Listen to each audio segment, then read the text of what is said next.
We're gonna learn every basic kill in Chinese chess. In Xiangqi, the term basic kill does not necessarily mean a forced checkmate. It can mean that, but it can also mean any pattern or sequence of moves that deal a devastating blow to the enemy. To make matters more confusing, different provinces in China develop their own names for the same basic kills. So depending on where you look, you might find the same basic kill listed under multiple names.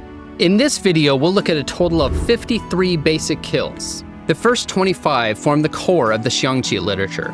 Nearly every Xiangqi educational resource agrees that these are the essential kills to know. This is where we'll spend most of our time looking at multiple examples of each, and I'll point out a few variations of these as we go through them.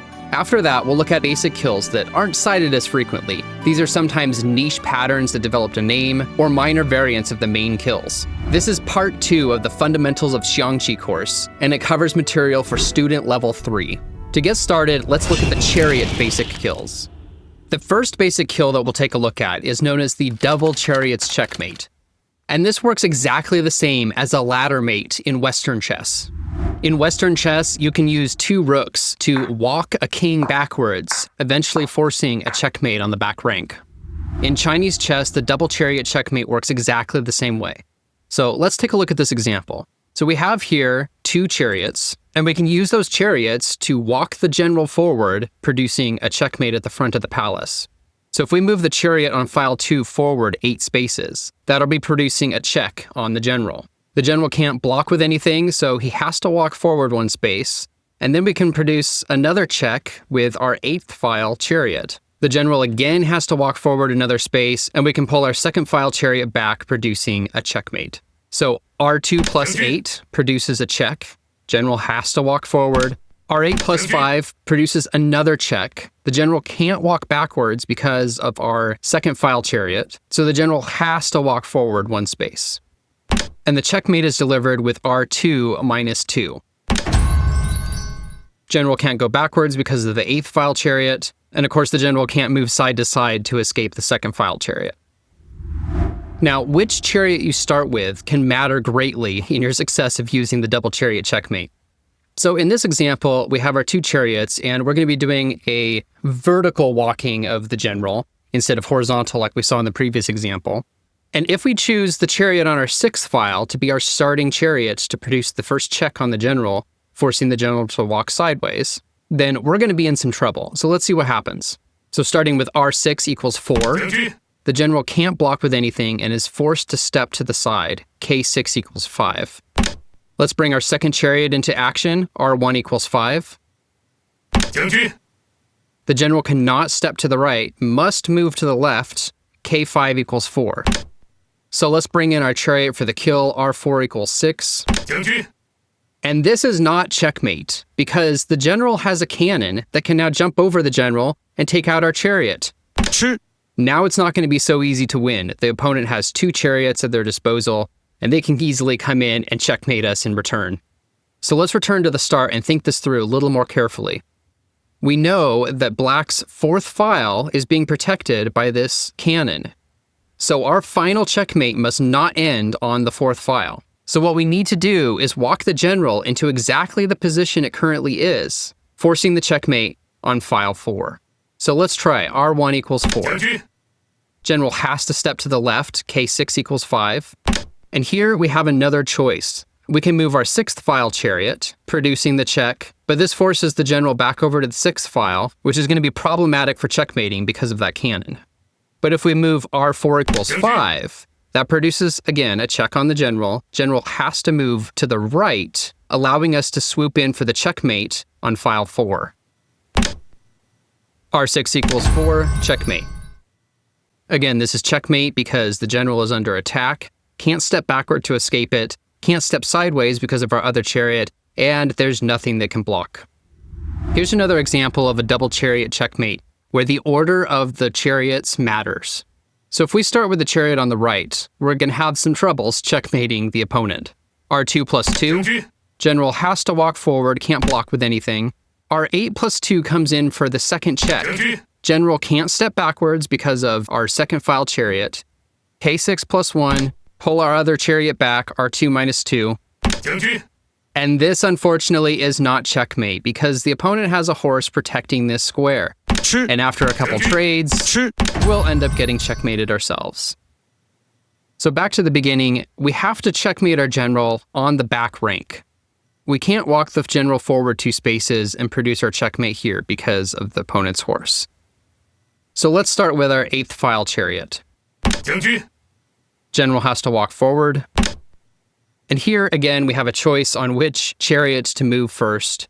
If we move our 2nd file chariot forward 1 space, general has to walk forward, and you might think, okay, well, that would work because we're checkmating from the other side.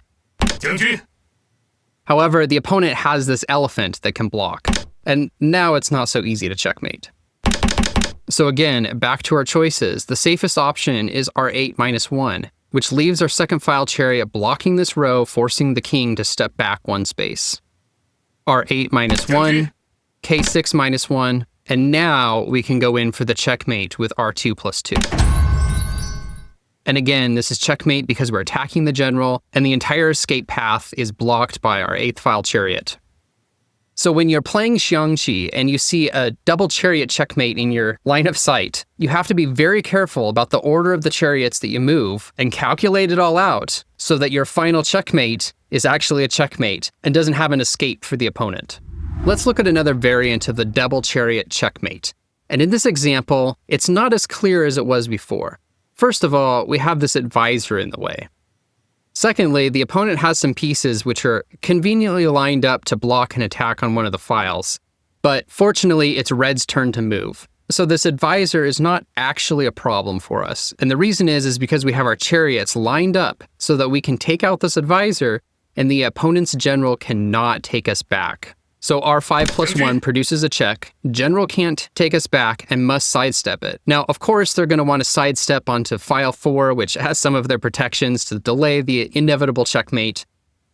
But it's too late, because we come in with our chariot R5 = 6, which would be a checkmate, except that they try and block, and these are just performative moves. They can block with their other chariot, it doesn't matter, it produces a checkmate. And again, this is a checkmate because the opponent's general is under attack, and the escape square is being blocked by this Centroid chariot. Here's another double chariot checkmate, and in this example, it doesn't matter which chariot you start with. R8 +6 produces a check, general has to walk forward, and we can just walk that general down into checkmate. So R8 +6, K4 +1, R7 +4, K4 +1, and we can come in for that final checkmate with R8 -2. So here's another example, and this one is not so clear because there's no clear immediate check on the opponent's general. Our 8th file chariot can't really do anything. The only option seems to be our 9th file chariot could take out this advisor, but that's kind of like a rook sacrifice, and the opponent's general could just take it out. Now, if they take us, it's an immediate checkmate in 1. So the best move for black is actually to advance forward, ignoring that chariot. And now we can swoop in for the kill. R6 +1, check. And if they step backwards, it's checkmate. If they step forwards, it's checkmate. K5 +1, R7 -1, checkmate. And again, this is the classic configuration for the double chariot checkmate, the escape being blocked by one chariot, the attack being delivered by the other. All right, here's our last example of the double chariot checkmate. And this one is a little interesting because the opponent's general is protected by their advisors. And if we use our 4th file chariot, R4 +5, then they can just take us out. You might also think that they could take you out with their general, but they can't, and the reason is because of our cannon on the bottom rank. So if we were to advance that chariot, the general cannot take us back because this chariot is being protected. Now, that might be a good feature to help us out with this checkmate. So if we were to start with our 8th file chariot, the general couldn't sidestep that and would have to block with their advisor, which would remove that advisor from the position of being able to take out our other chariot. So our A +9, black has to respond with A5 -4. And now we can begin our checkmate sequence. R4 +5, general has to step forward, and now we can begin walking the general into a checkmate using our double chariots. Again, a classic configuration for the double chariot checkmate. The escape path is being blocked by our 8th file chariot, and the attack is being delivered by our 4th file chariot. General can't take back that chariot because of our cannon. So that concludes the double chariot checkmate. It's definitely one of the most basic of the basic kills. Now let's learn the throat cutting mate. And this is a mate that uses a chariot to cut the throat of the opposing general. Now in Xiangqi, the second to back rank is called the throat rank. So this is black's throat rank, and red's throat rank is right here. So the way this mate works is we use our chariot to slice the throat of the opposing general. They usually recapture, and with the help of another piece, in this case, our general, then we deliver a checkmate. So cut the throat, A4 plus 5, and then checkmate. And again, this requires the use of another piece, not just this chariot delivering the checkmate, because without a second piece holding this advisor in place, they would be able to block. Now, why can't the advisor move? It's because of the flying general rule. So the two generals are never allowed to see each other across an open file. So this advisor is pinned. It cannot move to block the chariot, because that would produce an open file between the two generals. Here's another example of the throat cutting checkmate. And this one's a little bit different because we will use two chariots in this one. So the defining feature of the throat cutting mate is to slice the throat and then deliver the checkmate. Now in this case, the general can sidestep the attack. And in case you're wondering, no, their general cannot take our chariot because that would be placing them in check, because then there would be only one piece between them, which would be this elephant, one piece between them and our cannon. So the general can sidestep the attack. And here, using the feature of our helper piece, the cannon, we're able to push our chariot forward. Again, they can't take back, meaning the general has to move one step forward and then we can deliver a checkmate. So R5 plus 1, K4 plus 1, followed by R3 plus 6. Now here, the general can move one step forward, K4 plus 1, and then we deliver the final checkmate with R5 equals 6. And this ends up being exactly the same as the double chariots checkmate, where the general is being attacked by one chariot and the other chariot is blocking off the escape path. Here's another throat cutting mate example. And this one is a little bit interesting because the opponent's general is completely blocked in by all of his pieces. Furthermore, we have our helper piece, which is the cannon, and the opponent's general cannot take us back when we cut the throat because our cannon is protecting that spot. So this actually ends up being a mate in one, where we cut the throat, and that's checkmate. The opponent's general can't move left or right, and can't move forward because of our cannon. Here's another throat-cutting mate that is pretty straightforward. We slice the throat, they can't take back because their advisor is pinned by our chariot, and we have our cannon in place protecting that square, which means the general cannot take us back either. So cut the throat, the general has to sidestep it, and then we can deliver the checkmate with R2 equals 4. Here's another throat-cutting mate, and this one is fairly straightforward, but you should always try and calculate out as far as you can when you're doing these forced mates. So the first question is, does it matter which chariot we take with? And the answer is no, because no matter what, they're going to take back with their advisor. And then the other chariot is going to swoop in and take out the advisor with the help of our cannon, and then we'll deliver the checkmate from there. So we'll just pick one of them, R2 equals 5. They take back with their advisor, and then we take back. And now here we're left with a situation where they can't step to the left because of the flying general rule. So they're forced to step to the right, K5 equals 6. Now in this example, we actually have two pieces that are helping the chariots deliver the checkmate. We've got the cannon on file 5, and we have the horse on file 3. So if we slide our chariot over here, that actually ends up being checkmate because the opposing general cannot take our chariot because of the horse, and the general cannot move back to file 5 because of the cannon, so that ends up being checkmate. Let's look at two more examples, and in this one, we're going to slice the throat. The advisor cannot capture because that would be putting a check on the general from our chariot, so let's go ahead and take. The opposing general has to slide to the right, and then here we can deliver a checkmate. And this is checkmate because we've got an attack on the general. The general cannot escape because of our 5th filed chariot as well as our horse. Now sometimes you have to be clever about making the throat cutting mate happen. So if we look at this example, it's not immediately clear how the throat cutting mate is going to work. If we go straight for the throat, they can take back with their advisor. But now what? How do we apply a checkmate? We could go R8 plus 9, applying a check, but they could just block with their horse, and the situation is not so easy to find a checkmate. It would sure be a lot easier if their general was on the 5th file, because if that was the case, we do the throat cut, they take back, and the general cannot take us back because of our cannon. So the general will be stuck behind its own advisor, and then we apply the checkmate. So one way to make this happen would be to move our chariot R2 equals 4. Their general can't take us because that spot is protected by our horse. They're forced to step to the left, and then we can apply the throat cutting mate technology. So apply a check. General has to step to the left. Now we cut the throat. They take with their advisor, and we apply checkmate. And again, this is a checkmate because their general is under attack. They can't block because pulling that advisor back would mean that there's only one piece, this elephant, in between the cannon and their general.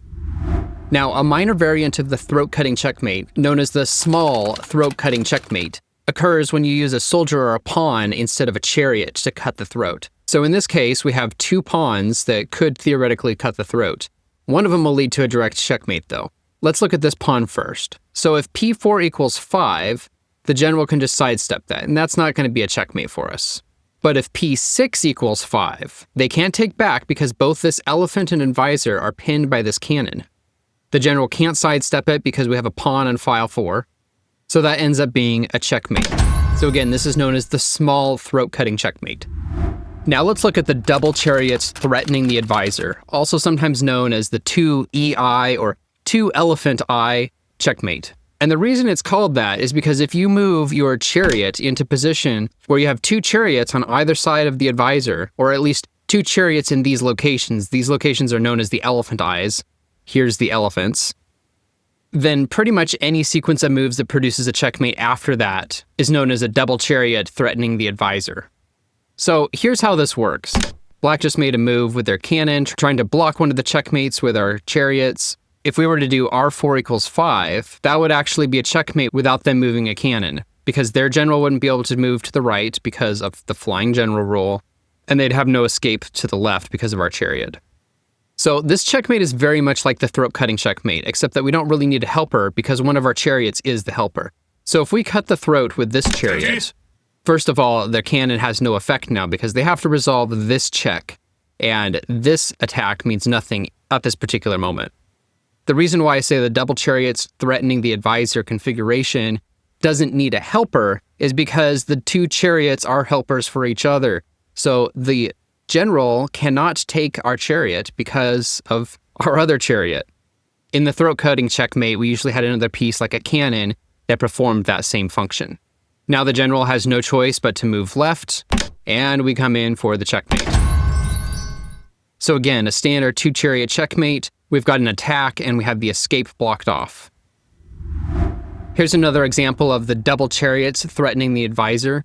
So what's interesting about this is that the advisor is not actually sitting in the middle. What that means is, if we tried to do the throat-cutting action by moving one of our chariots, their advisor would take out the chariot, and now there's not really a good reply. So to make this work, we need a third piece to enter the arena, specifically our general. If we move our general over, we're now threatening to take the advisor while simultaneously producing a checkmate. They can't take us back because of the flying general rule. So their only option is to try desperately to block this attack by moving their soldier in front of our general. Of course, we can just take it, and now we're well poised to make our mate in 1 happen. Except they move their advisor. But fortunately, we have this technique of the double chariots threatening the advisor. If we take that advisor here, they can sidestep and it's a mate in 2. Or we have a mate in 1 option with R4 equals 5. They can't sidestep because of flying general, and that's mate. Here again, we have 2 chariots threatening the advisor. But which chariot we take matters for our success in this checkmate. If we take with R6 equals 5, then they can just take back with our horse, and even if we capture again with our other chariots, they have this cannon lined up that'll take us back. And that's not going to produce any sort of checkmate pattern for us. But what if we take with R4 equals 5? They can take back with their horse, but then we can produce a checkmate with R6 plus 1. So R4 equals 5, H7 minus 5, and then R6 plus 1, checkmate. And this is exactly like the throat cutting mates that we saw earlier, where after cutting the throat, the piece that takes back is now blocking the general's escape path. The general can't capture this chariot because of our cannon and can't escape by moving forward. Here's another 2 chariots threatening the advisor. And in this scenario, we have a setup that is almost exactly the same as the throat cutting mates that we saw before. We have our 2 chariots, and we also have a helper piece, this cannon, protecting this spot. And in this case, it doesn't matter which chariot we take with. We can cut the throat. They'll take back with their advisor. We take back again. The general can't take us because of that helper piece. And whether they move to the right or the left, it's going to be a checkmate on the next move, because the escape path forward is blocked by our cannon. And that's checkmate. So we have our 2 cannons blocking off both paths while our chariot delivers the check. Now, the 2 chariots threatening the advisor checkmate doesn't always have to be in that configuration where we have the chariots in the elephant eyes. This basic kill in general refers to forcibly removing an advisor using 2 chariots in the palace. In this example, we're only 1 move away from being checkmated, which means every move needs to be a check. So the only check that we have available is our 8 plus 9. They can block with their advisor. And now we have no more checks. The only option is to sacrifice our chariot. However, if they take us, then they're going to get checkmated with something known as the Angler Horse Attack. So their best move is to evade, not capture. Now at this point, we have multiple options for checkmating them. If we do H6 plus 7, then we can hunt their general down, taking another advisor, forcing a checkmate. The other option is pretty much the same. H6 plus 4, they can block with their cannon, and we bring our chariots in to ruthlessly checkmate them, taking out another advisor in the process. And of course, this is checkmate because the general cannot move left. He's also being attacked from behind, and he cannot take out his attacker because there's another chariot. Okay, and now for our last example of the 2 chariots threatening the advisor. So in this configuration, the first thing we notice is this elephant and this advisor are both pinned by this cannon. So they're stuck, they can't move. So this elephant is actually a free piece. We can just go snag that. And at this point, we can begin the process of harassing that advisor, as one of the translations of this checkmate is, by moving our chariot forward, R8 plus 3.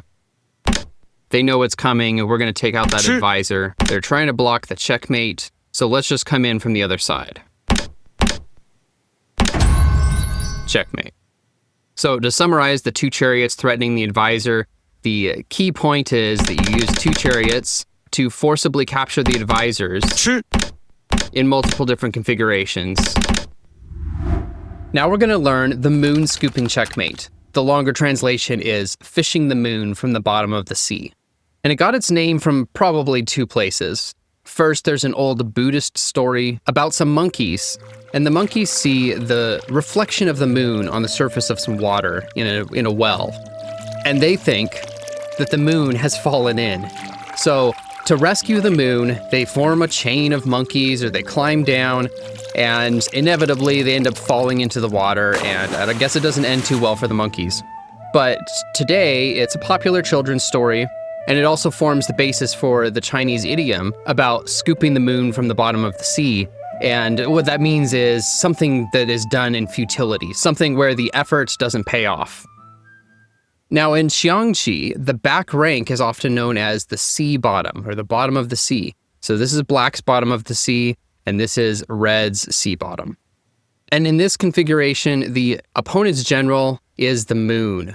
And what we're going to do is scoop the moon from the bottom of the sea. We're going to use our pieces, force the general to move forward, scoop it out from the bottom of the sea, and force a checkmate.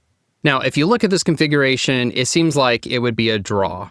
You could go provide a check, they might move forward, but then next up they're going to give you a check, you move forward, and it's just this dance back and forth. Nobody wins. But there is a way to win, and the trick requires two things. One, that you have this extra cannon, so that's going to be used to your advantage.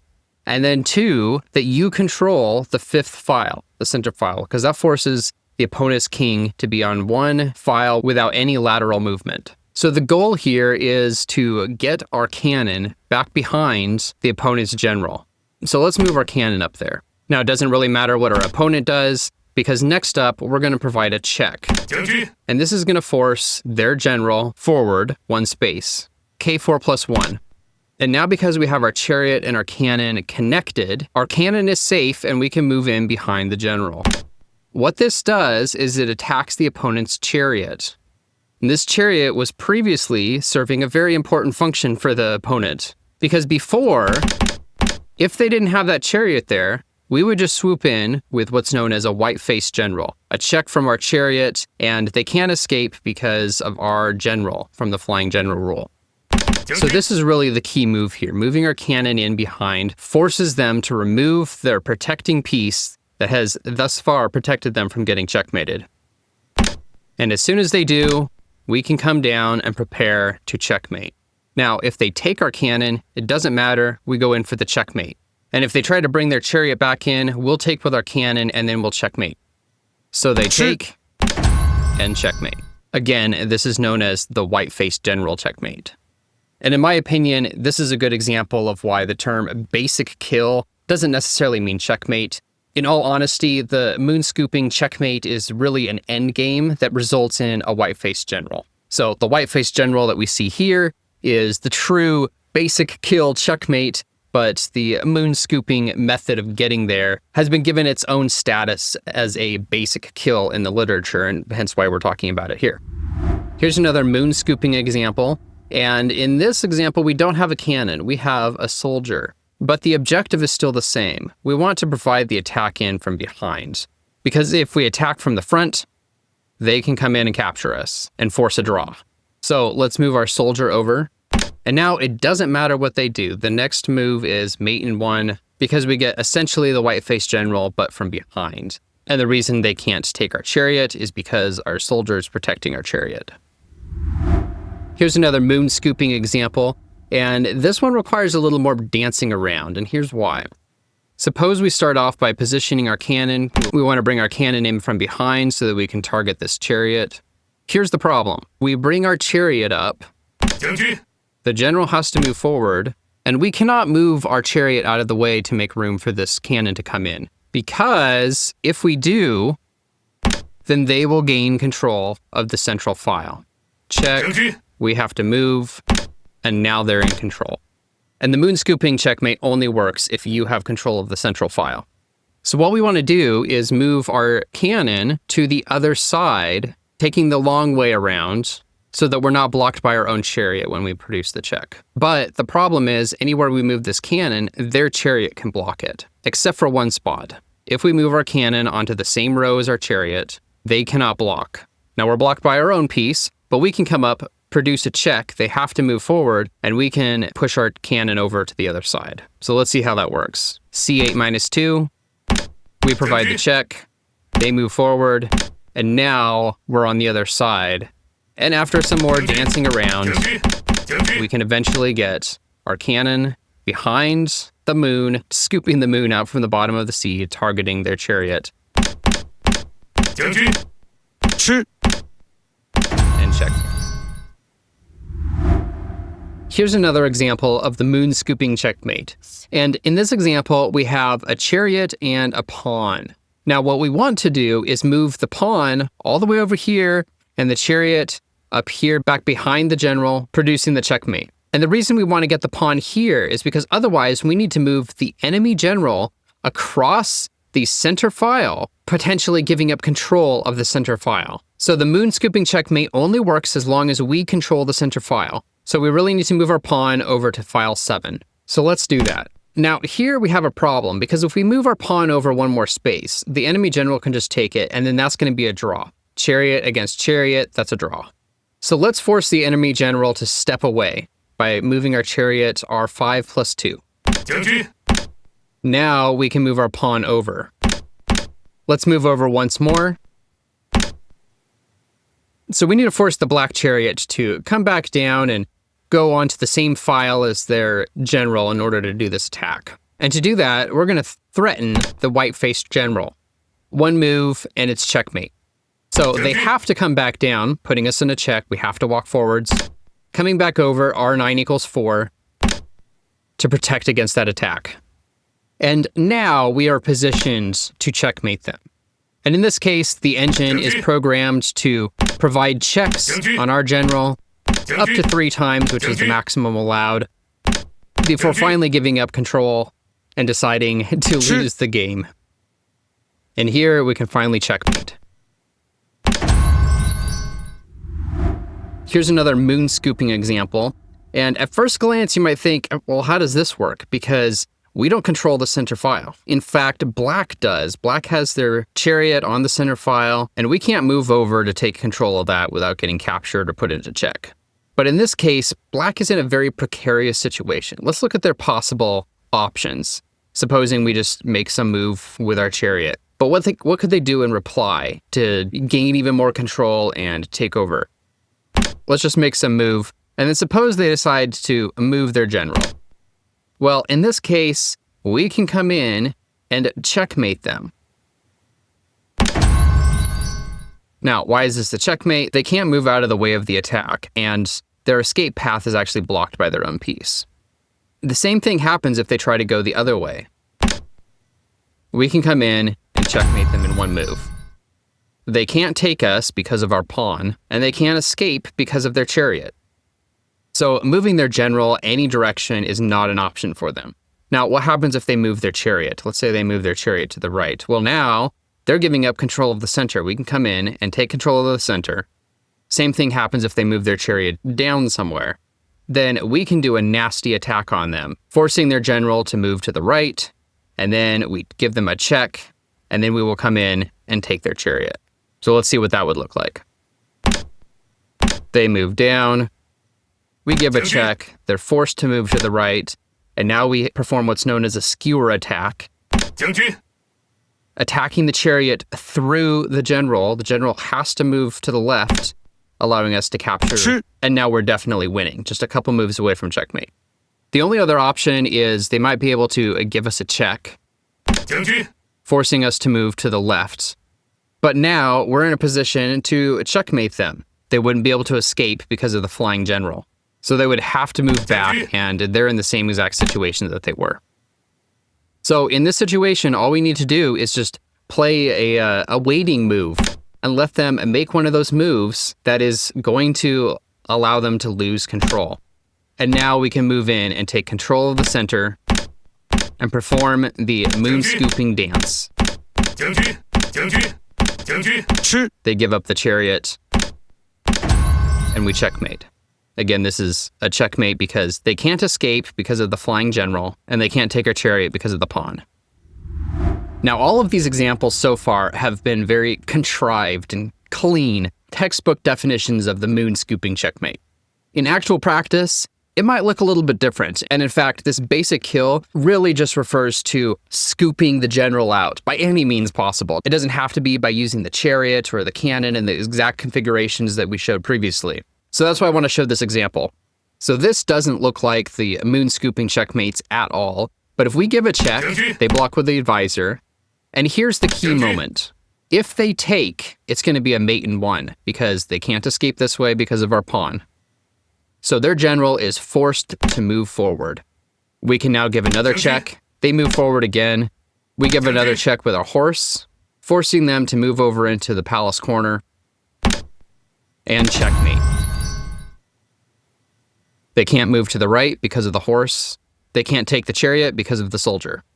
So this was kind of an example that shows how this could look in real-life practice, where that general gets walked out from the sea bottom and then checkmated. Let's look at our last example of the moon scooping checkmate. And this is basically another textbook puzzle.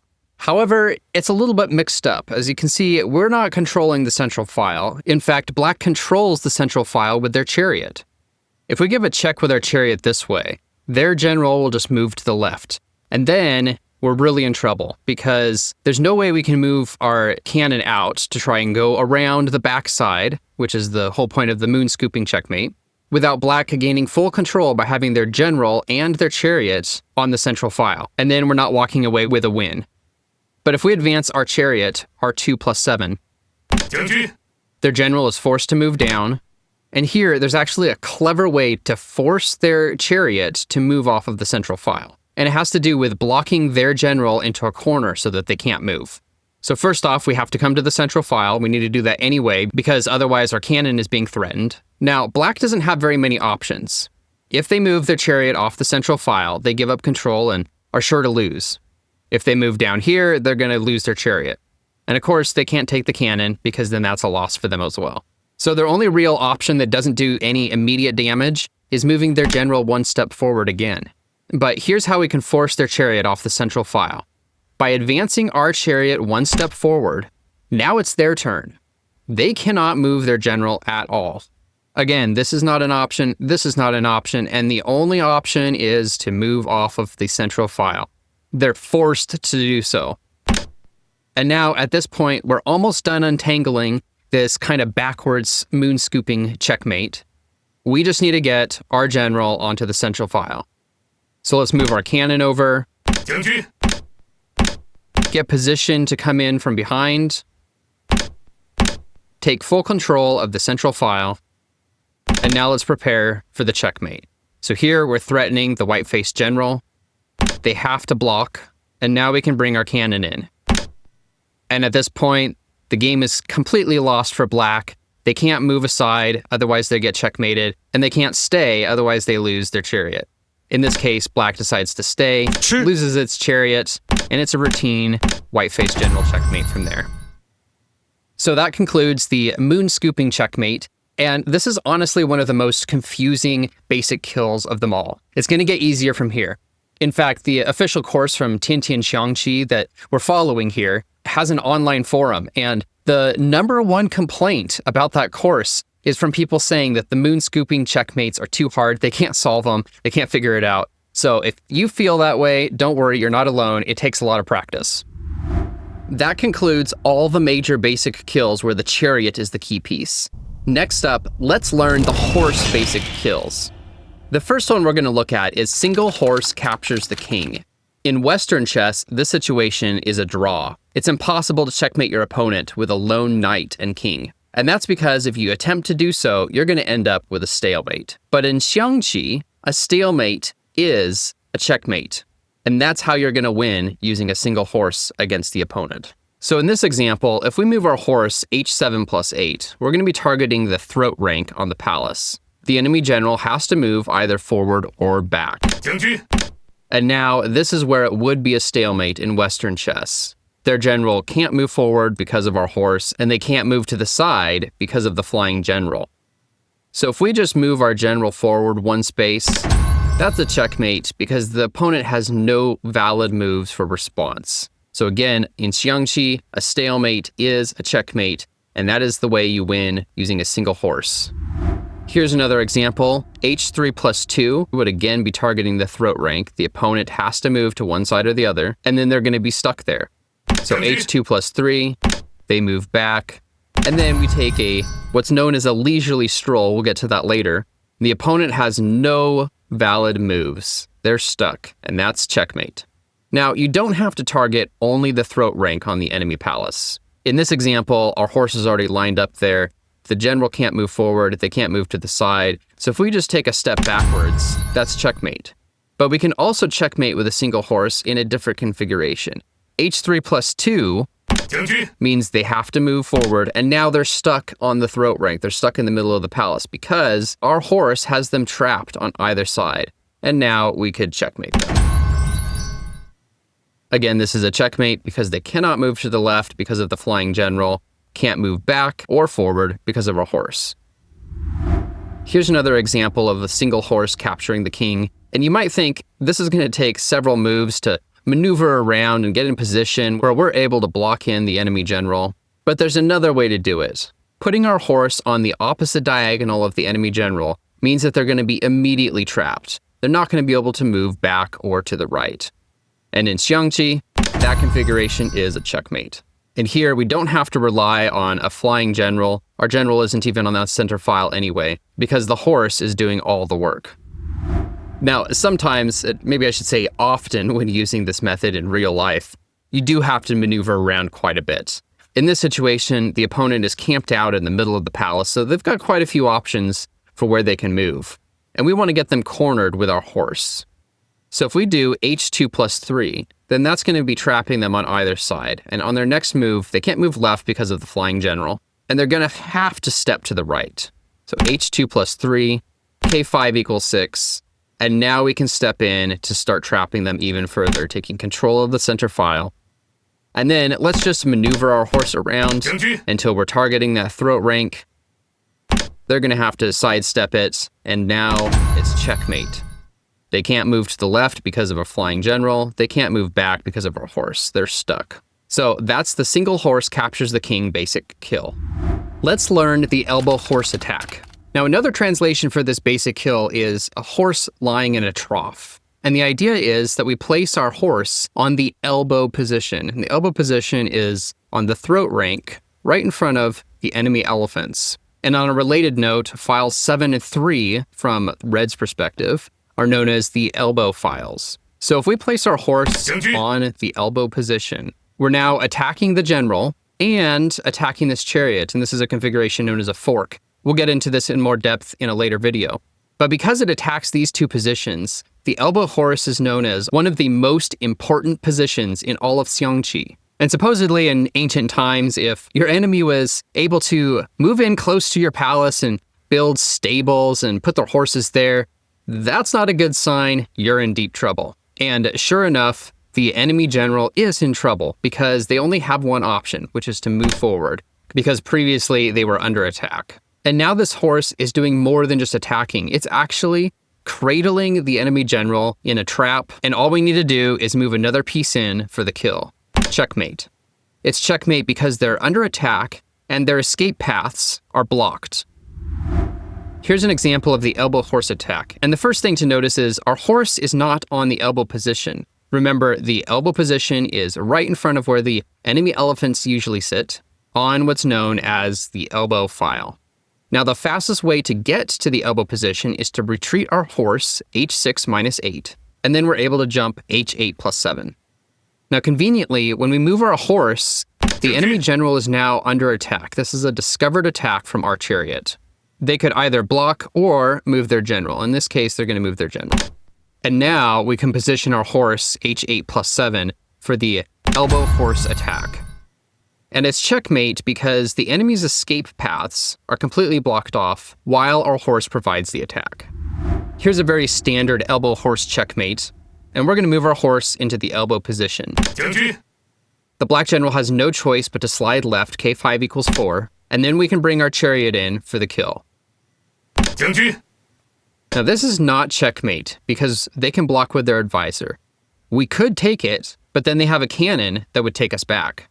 But this is actually kind of a tricky configuration because once we take their advisor and sacrifice their chariot, we're able to move in for a checkmate with our cannon. Now, here's why it's checkmate. We've got the elbow horse, and it is blocking off this escape path for the general. The general is being attacked by our cannon, and they can't move their cannon out of the way because it's stuck between their horse and elephant. So this ends up being checkmate. Here's another elbow horse checkmate example. And we see that we have two horses that could theoretically jump to the elbow position. So if we were to move a horse there, seems like not a bad move because we'd be targeting both the back and the front of the palace. And don't be worried about this horse because remember, horses move one space forward, one space diagonal.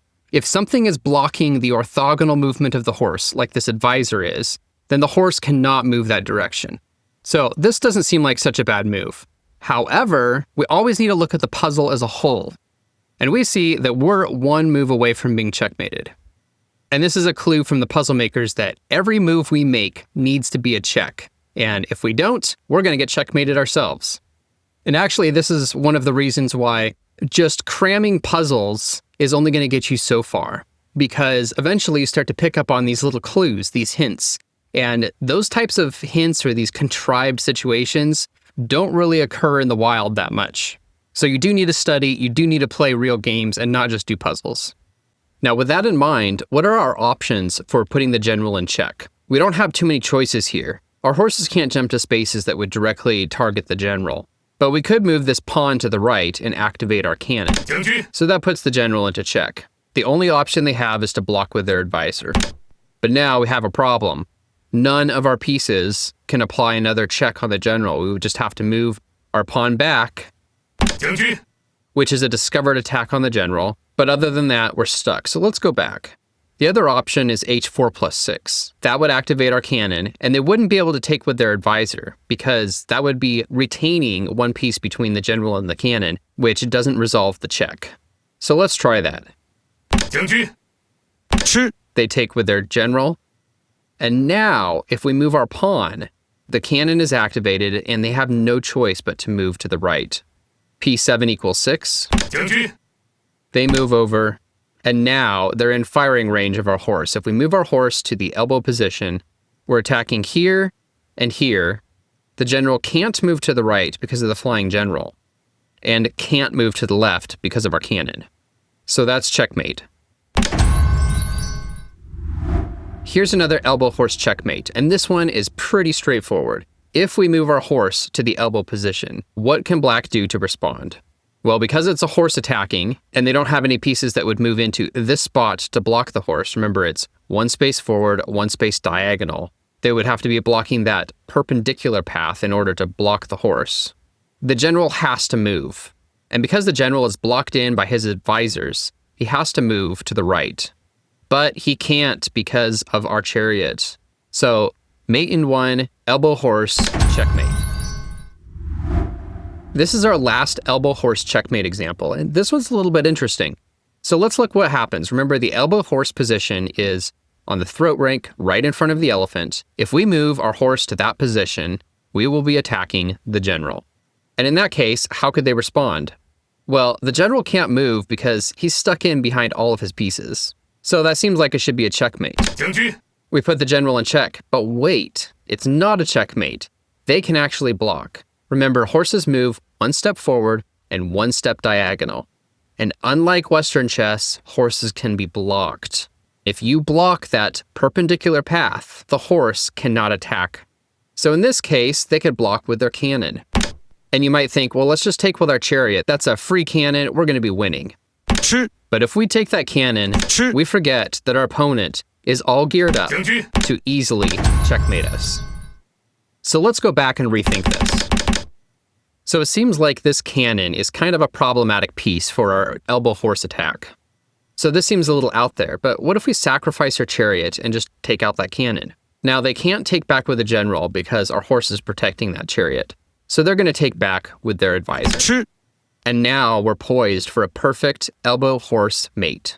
Because if we move into the elbow horse position, we're attacking the general. They have nothing now that can block. Their only option would be to move sideways. But they can't because of the flying general.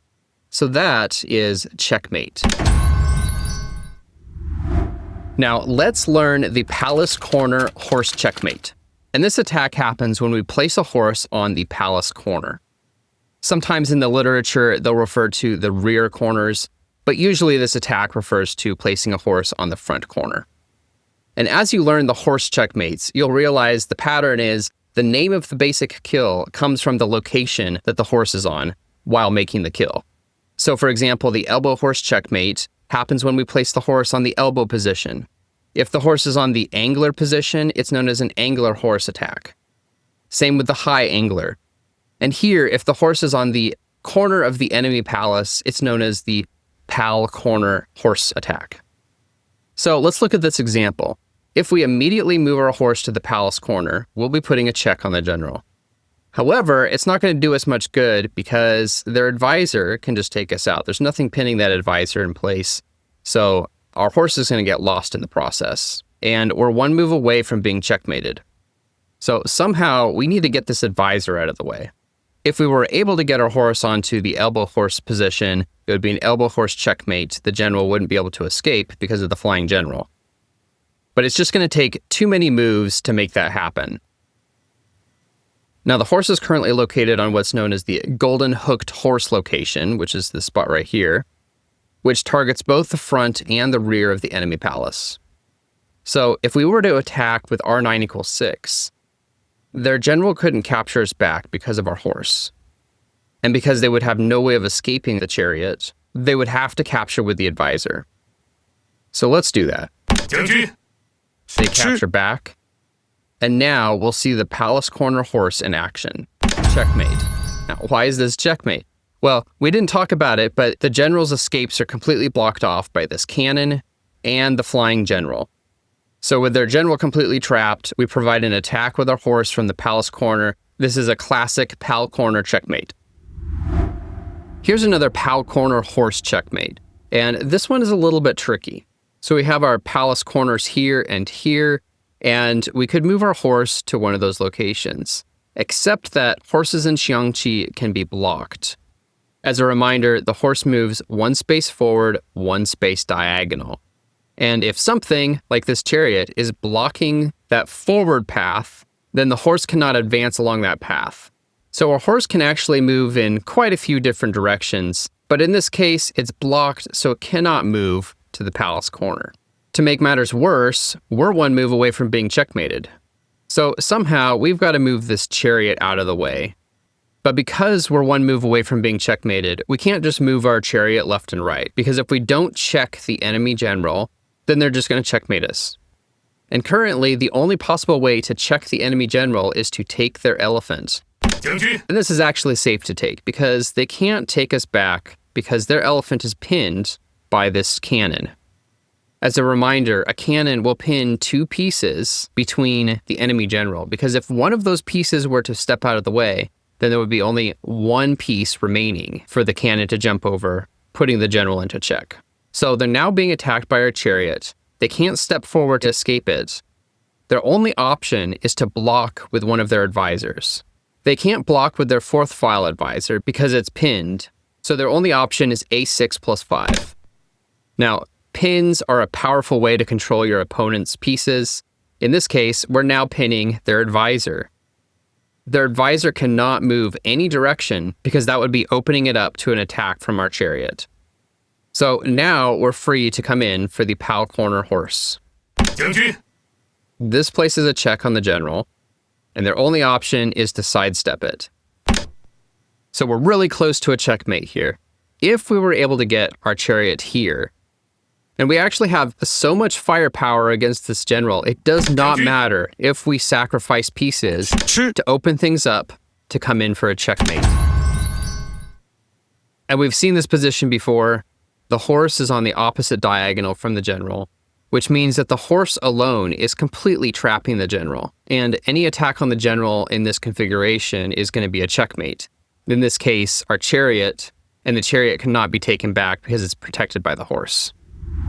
Here's one of the cleanest examples of a Palcorner attack that you can find, but we still have to be careful, because if we make a wrong move, our opponent is going to checkmate us. So here are the Palcorners, and that's what we're targeting with our horse. If we move to the left, h5 plus 6, our opponent has to move to the left, and we don't have a really good follow-up. But if we move to the right, h5 plus 4, they step to the left, and then we can come in for the checkmate.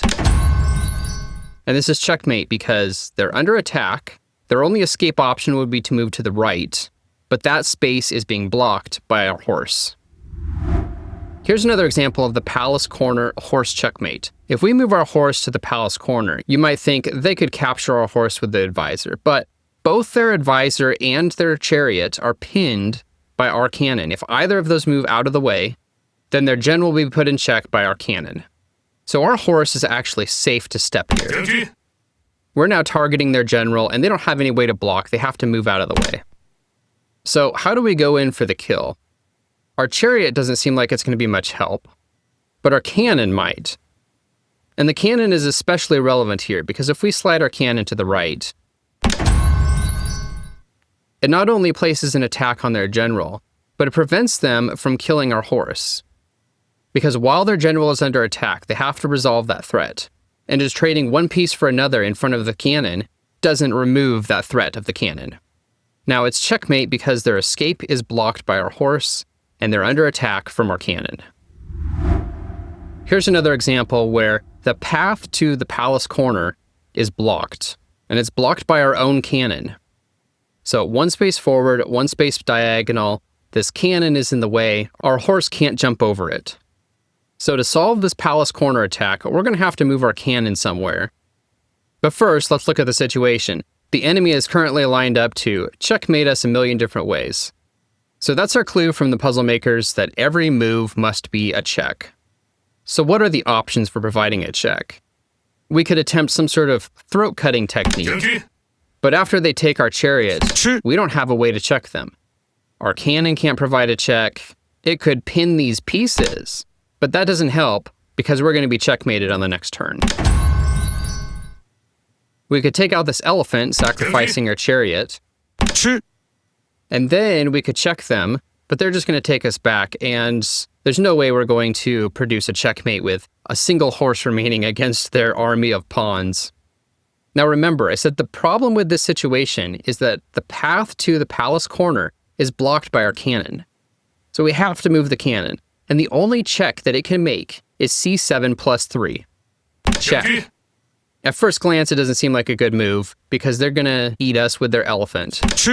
But that opens up a pin on their advisor from our general. They can't move their general to the palace corner to eat our horse because then they would be putting themselves in check. So now we can jump to the palace corner. And here, they can't take us, they have to move to the side.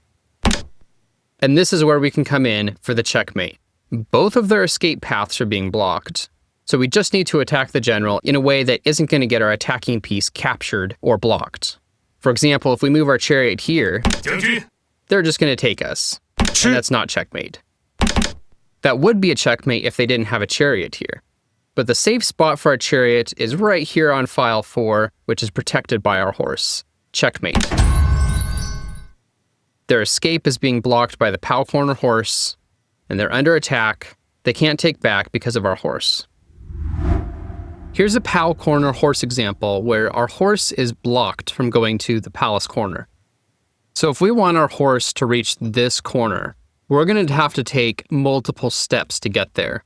Far too many steps. Our opponent is set up to checkmate us a bunch of different ways, so this is probably not an option. And on the other side, our horse is blocked from getting to the corner. In fact, we really need to get the enemy general out of the way. And in this example, every move needs to be a check because our opponent is 1 move away from checkmating us. So the only option seems to be moving our cannon behind the horse, placing a check on the opponent's general. So we'll put them in check. They can't take the horse because of our chariot, so they have to move backwards 1 space. So now they're out of the way. And now we have access to the palace corner, and that's going to also put the general into check. They can't move left because of our chariot, so they're forced to step forward, and this is where we can checkmate them with our chariot.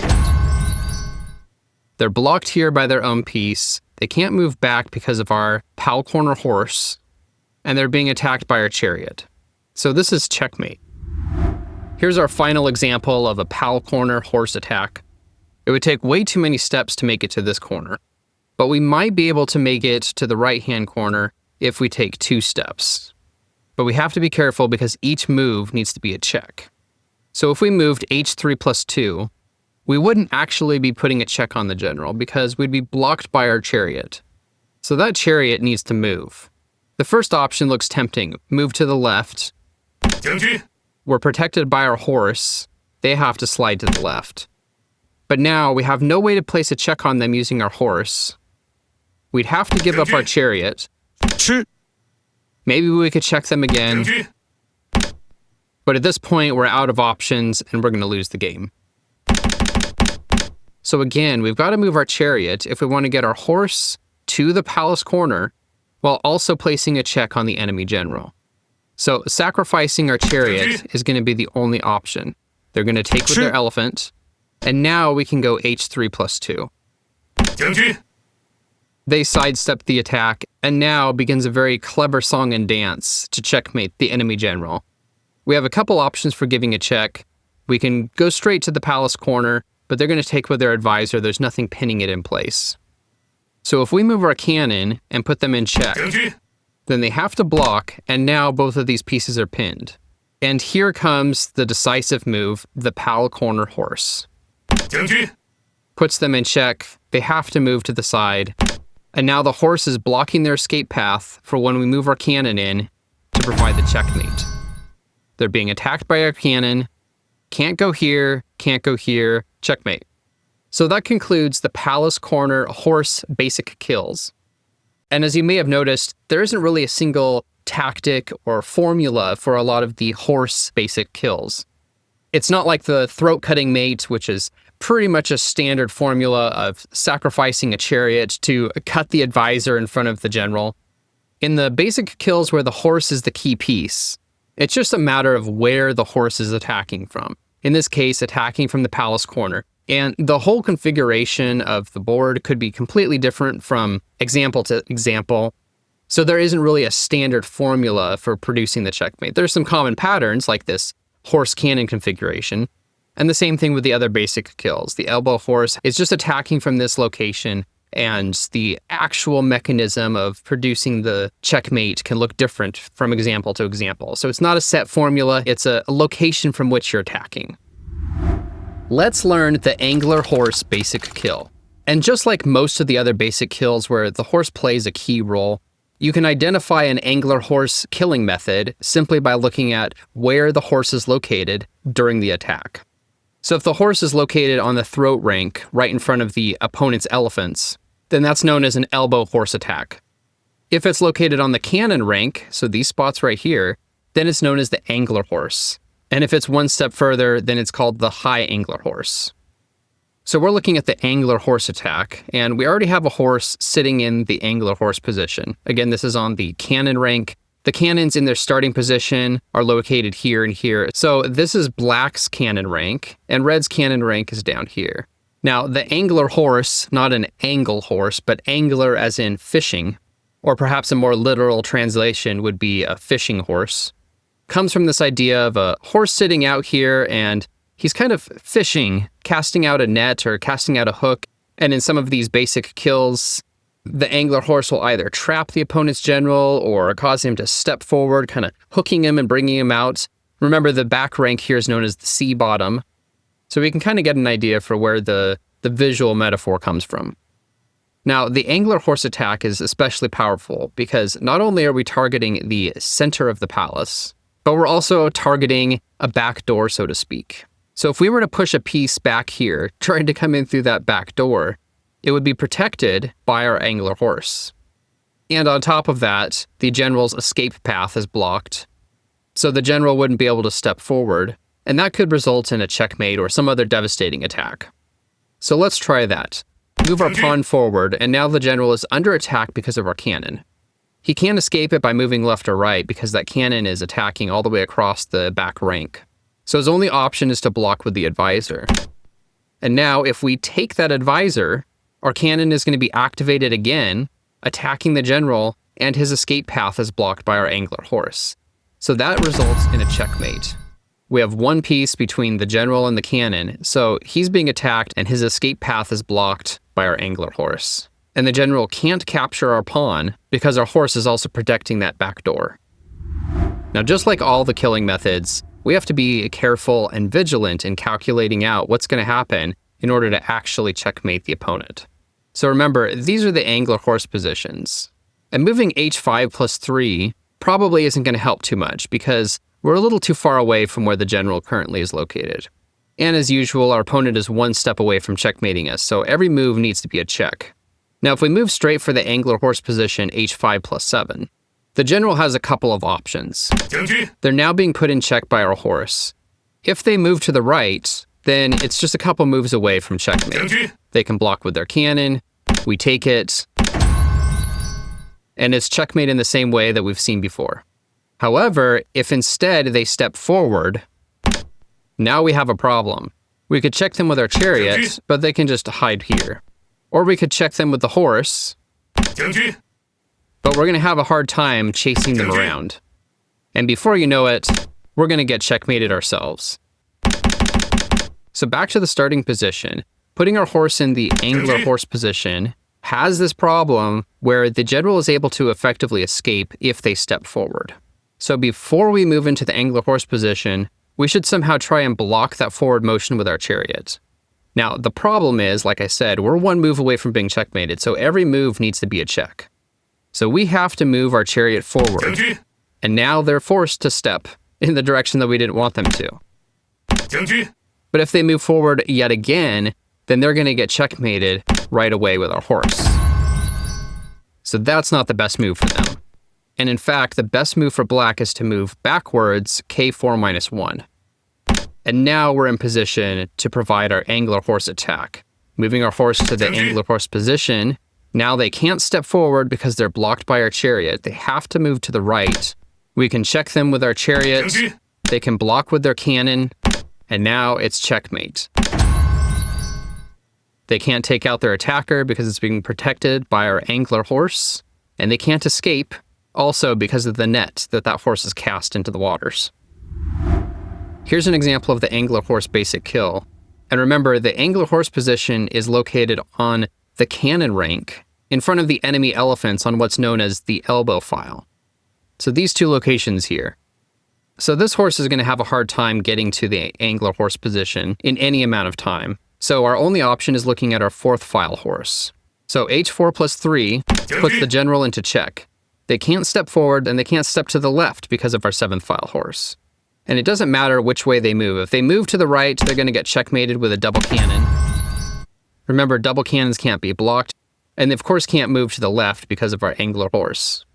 The same thing happens if they move back. Checkmate by double cannon. So they're under attack from our back cannon, and they can't move left and right because of their own pieces. This is an angler horse example where our horse can reach both angler horse positions. Remember, the angler horse position is located on the elbow file, right at the front of the palace. So there's two positions, and our horse can reach both of them. Now, only one of these is going to work. So let's look at the one on the right-hand side first. If we move our horse here, we have a couple of problems. First off, all of our attacking pieces are on the left-hand side of the board, and are going to take some effort to get there.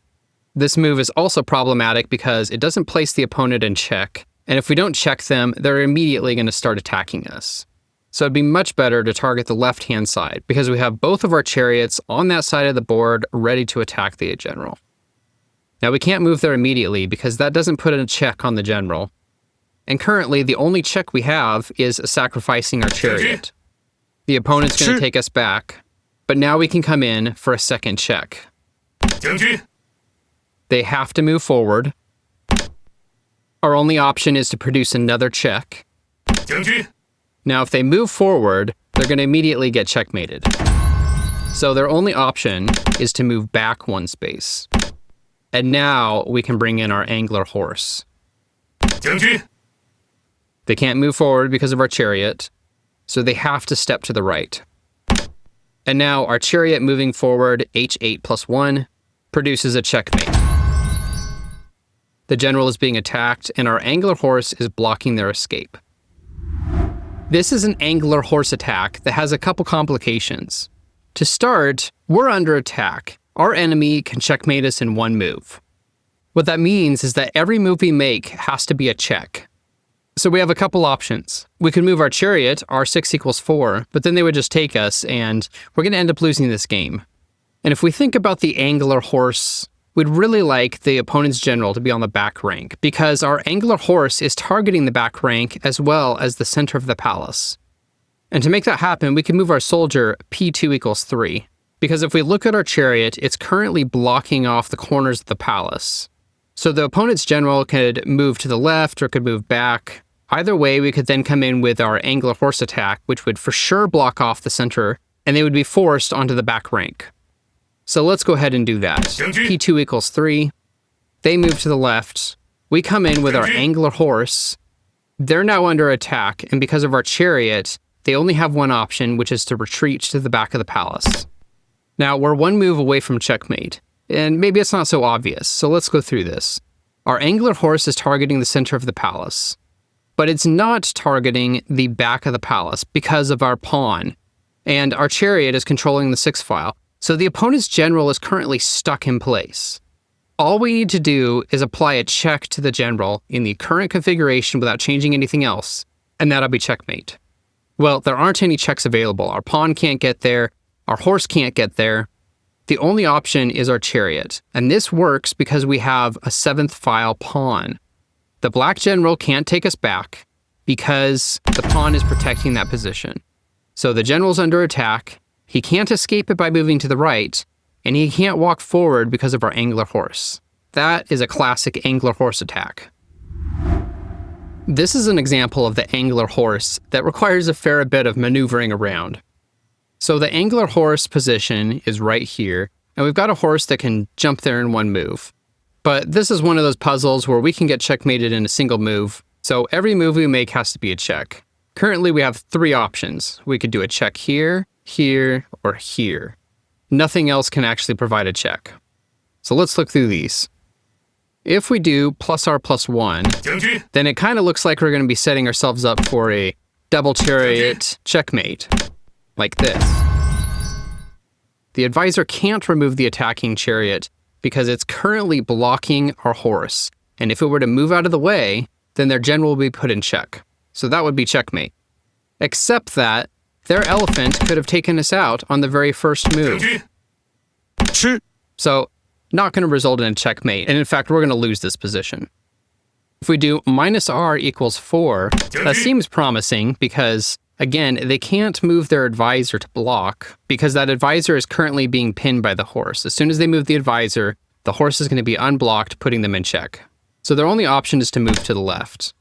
But now we're stuck. We don't have any other options. We could give them a check here, but that elephant would take us again, and we're going to lose. So that leaves us with the only option, +R = 4.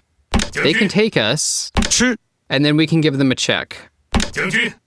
Now here, because they're not being targeted by the horse, they can actually block. And in fact, that's their only choice. They have to block. There's nowhere else they can go. We can take with our chariot, and this is okay because our horse is protecting our chariot. Their only option is to move to the left, and this is where we bring in our angler horse. H8 +7. They can't take our 6th file horse because of the flying general. They can't move to the right because of our chariot. They have to step backwards. And the fatal blow comes from R4 +2. Checkmate. Why is this checkmate? Because they're being attacked. They can't take out their attacker because it's being protected by this horse. And their only escape path is being blocked by the angler horse. So the reason why this example is important is because it demonstrates how the name of these horse basic kills really is tied specifically to the location that the horse is on. The horse doesn't even have to play that big of a role. This example is officially classified as an angler horse attack. Yet the bulk of the attack is coming from this chariot being protected by another horse that's not even the angler horse. All the angler horse is doing in this entire situation is blocking the escape path. And yet this is still considered in the Xiangqi world to be an angler horse basic kill. Here's a really clever angler horse example. So the angler horse position is here, and we have a horse that can jump to both locations. But let's first look at the situation we're in. Right now, if we don't make a check, for example, if we were to move to the 3rd file angler horse position, then we haven't imposed a check on the general, and the opponent can start attacking us by moving their cannon, taking out our chariot, causing a discovered check with their chariot. We don't have anywhere we can go, so we have to block with our advisor, and it's double chariot checkmate. So back to the start, every move has to be a check. This move is not possible, but neither is this one. In fact, the only 2 checks that we can do are R3 = 5 and R6 +9. This one's not going to help us much because they're going to eat it with their advisor, and now they're actually in a better position because they're well protected. Their advisors are connected, and we're not going to win this position. So we're forced in this puzzle to take R6 +9, sacrificing our chariot. They take. And now something interesting just happened. At the start of the puzzle, we needed to make every move a check because we had our chariot here and their cannon could jump over, causing that discovered attack and forcing a checkmate on us. But now there's nothing there for them to jump over to. So they can't actually force a checkmate. What that means is, after we move our horse to the angular horse position, k4 plus 1 is not possible because of our chariot, so they have to do k4 equals 5. And this is the point that normally would be a problem. We don't have to worry about checking them. We can just position ourselves to come in for the angular horse checkmate. Their escape path is being blocked, and they'd be under attack from a chariot.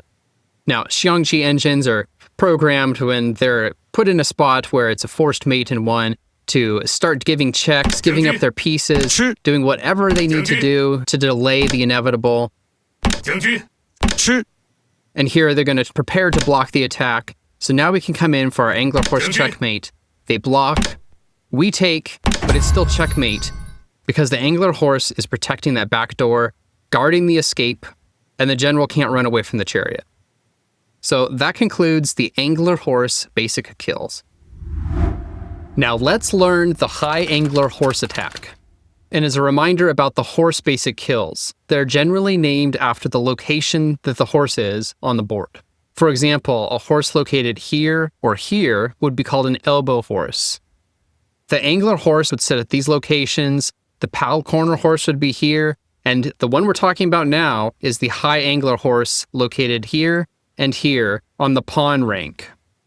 And if the angular horse sitting here and here was kind of fishing into the palace, the high angular horse is doing essentially the same thing, just at a higher level. Now in this example, we have one horse that can reach the high angular location. Let's go ahead and move it there. That places a check on the general. The general has to move forward one space. And now the general has been hooked by our high fishing horse and dragged ashore, caught in our net, to use as many of these analogies as possible. So with the general unable to move any direction, all we need to do is bring in an attack, and that will be checkmate. So that's the essence of the high fishing horse. We should also point out that this attack is also known by the name tiger silhouette, and a lot of sources use the terms interchangeably. Some sources try and make a distinction, saying that the tiger silhouette is a special case of the high fishing horse, but we're going to treat them interchangeably because the common theme in both is the horse is in the high angular position, and whether the general is here or here doesn't really matter for our definition. We'll just say they're both high angular horses because horse is in the high angular position. Now, just like the other horse basic kills, like the elbow horse or the Palcorner Horse, it doesn't really matter how complicated the scenario is, how many other pieces have to come in to execute the checkmate, and how major or minor the role of the actual horse is. As long as the horse is located on the position and plays some role in the attack, you'll find Chinese sources calling that the horse attack. And to show you what I mean, we'll look at this example really quick. We have our angular horse already in position, but the palace is all clogged up and there isn't really a good way to checkmate. And this particular checkmate starts by doing a throat-cutting action, very similar to the throat-cutting checkmate. They take with their horse, we apply a check with our pawn. They can't take us back because of the flying general rule, so they have to step to the left. Now if we move our cannon c1 plus 3, they're in check. The general can't move forward because of our high angular horse, so their only option is to block with their horse. And this is where we come in for the checkmate. They can't take the pawn because of our cannon, and they can't escape because of our high angular horse. Now let's replay this a little bit faster, and keep your eyes on that high angular horse. The horse didn't move. Its only purpose in the entire scenario is preventing the general from escaping the attack. And yet this exact puzzle is given in a Tiantian Xiangqi online course as an example of the high angular horse. So again, this serves just as a reminder that any attack where the horse is on the high angular location can be considered a high angular horse attack. Here's a very famous expression of the high angular horse attack. You'll find this example in lots of different sources. So currently we're one move away from being checkmated, so every move needs to be a check. Our horse is in the high angular horse position, and it currently has the general caught in its net. So typically the idea is you would bring another piece in, that would target the general, and that would be a checkmate. But in this case, we can't really do that because the advisor is in an awkward location and could take us out with its advisors. And our only option to give a check would end up blocking the horse releasing the general from our trap. However, this isn't all bad, because as soon as we move our chariot somewhere, our horse is going to be unblocked, and it'll be a discovered attack on the general. So if R7 plus 2, the general could just come back, and we'll be back in the same situation. But if we move the chariot to the side, it'll still be blocking the front of the palace, so the general is being attacked and has to walk backwards, and then we can come in for a checkmate. So let's give that a shot. The general's now being attacked, they can't move forward because of our chariot, and they have to step backwards. And checkmate. It's checkmate because they're under attack from our chariot, they can't step forward because of our high angler horse, and they have nothing to block. So again, this is a very famous expression of the high angler horse technique, and the key moment is right here where we have that discovered attack, allowing us to reconfigure the general for the checkmate. This is a high angler horse attack where our horse seems to be completely blocked. Now normally the high angler horse sits on one of these locations, and it would be targeting 2 spots in the palace. But our horse is blocked by our own chariot and this cannon. Now the good news is, if we were to move our chariot, that would immediately unblock our horse and provide a discovered attack on the opponent's general. So that's going to be useful. And a lot of times you can use a discovered attack to move your chariot somewhere else, targeting an opponent's piece. So for example, if we move our chariot here, they're now in check, they have to respond to the check, and we can take out one of their valuable pieces. Now that doesn't matter in this example because they are poised to checkmate us in one move. So every move we make needs to be a check. We can also see that if our chariot leaves the area of the palace, the general is able to step backwards like this. Now we can't use that discovered attack to take out this cannon. That would be useful, but if we try it, they're going to eat our chariot. And we're not going to have a good way to win this. However, if we move our chariot forward 2 spaces, R4 plus 2, that's going to block the opponent's general from retreating back into the palace. So R4 plus 2, they're now in check because of our horse. And because of our chariot, the only option they have is to move to the left. Now, it seems like we're not going to be able to get rid of this cannon, so this high angler horse location isn't going to work. But if we start advancing towards the other location on the left-hand side of the board, we're giving another check to the general. They can't move backwards, their only option is to move to the right, K4 equals 5. And here we can give one more check by placing our horse in the high angler location. Again, they don't have any options except for to move left. And now our high angler horse is doing exactly the job that we expect. It has the opponent trapped in its net. Their general can't move at all, and all we need to do is apply a check. We can do that with our chariot, checkmate. We can also move this way, that's also going to be checkmate. They can't take us back because the horse is also protecting that location. In this example of the high angler horse attack, we're one move away from being checkmated. So every move needs to be a check. And we don't have any options. Our horse can't apply a check to the general. This chariot doesn't help. The only option is to move our chariot R4 plus 3. That gives up our chariot. We could now check them with a golden hooked horse. This position is called the golden hooked horse location. They could either move forward or to the left. Either way, we're not really going to be able to checkmate them because they just have too much freedom of movement. But if we check them with our chariot, that would be a checkmate except for this elephant, because they're being targeted and our high angler horse is blocking the escape path. They can block with their elephant, but it doesn't matter because it's a checkmate for the exact same reason. The back row of the palace is being attacked and their escape path is blocked by our fishing horse. Now, the high angler horse is especially effective if our opponent's general is being blocked or trapped by the horse. So if their general's on this back corner of the palace, and let's say we have another piece blocking its other escape, it just takes another piece to come in for the checkmate. Even better, if our opponent is completely trapped by the horse at the front of the palace, it just takes one other piece to apply the checkmate. Now in this example, our opponent's general isn't really being affected by this high fishing horse.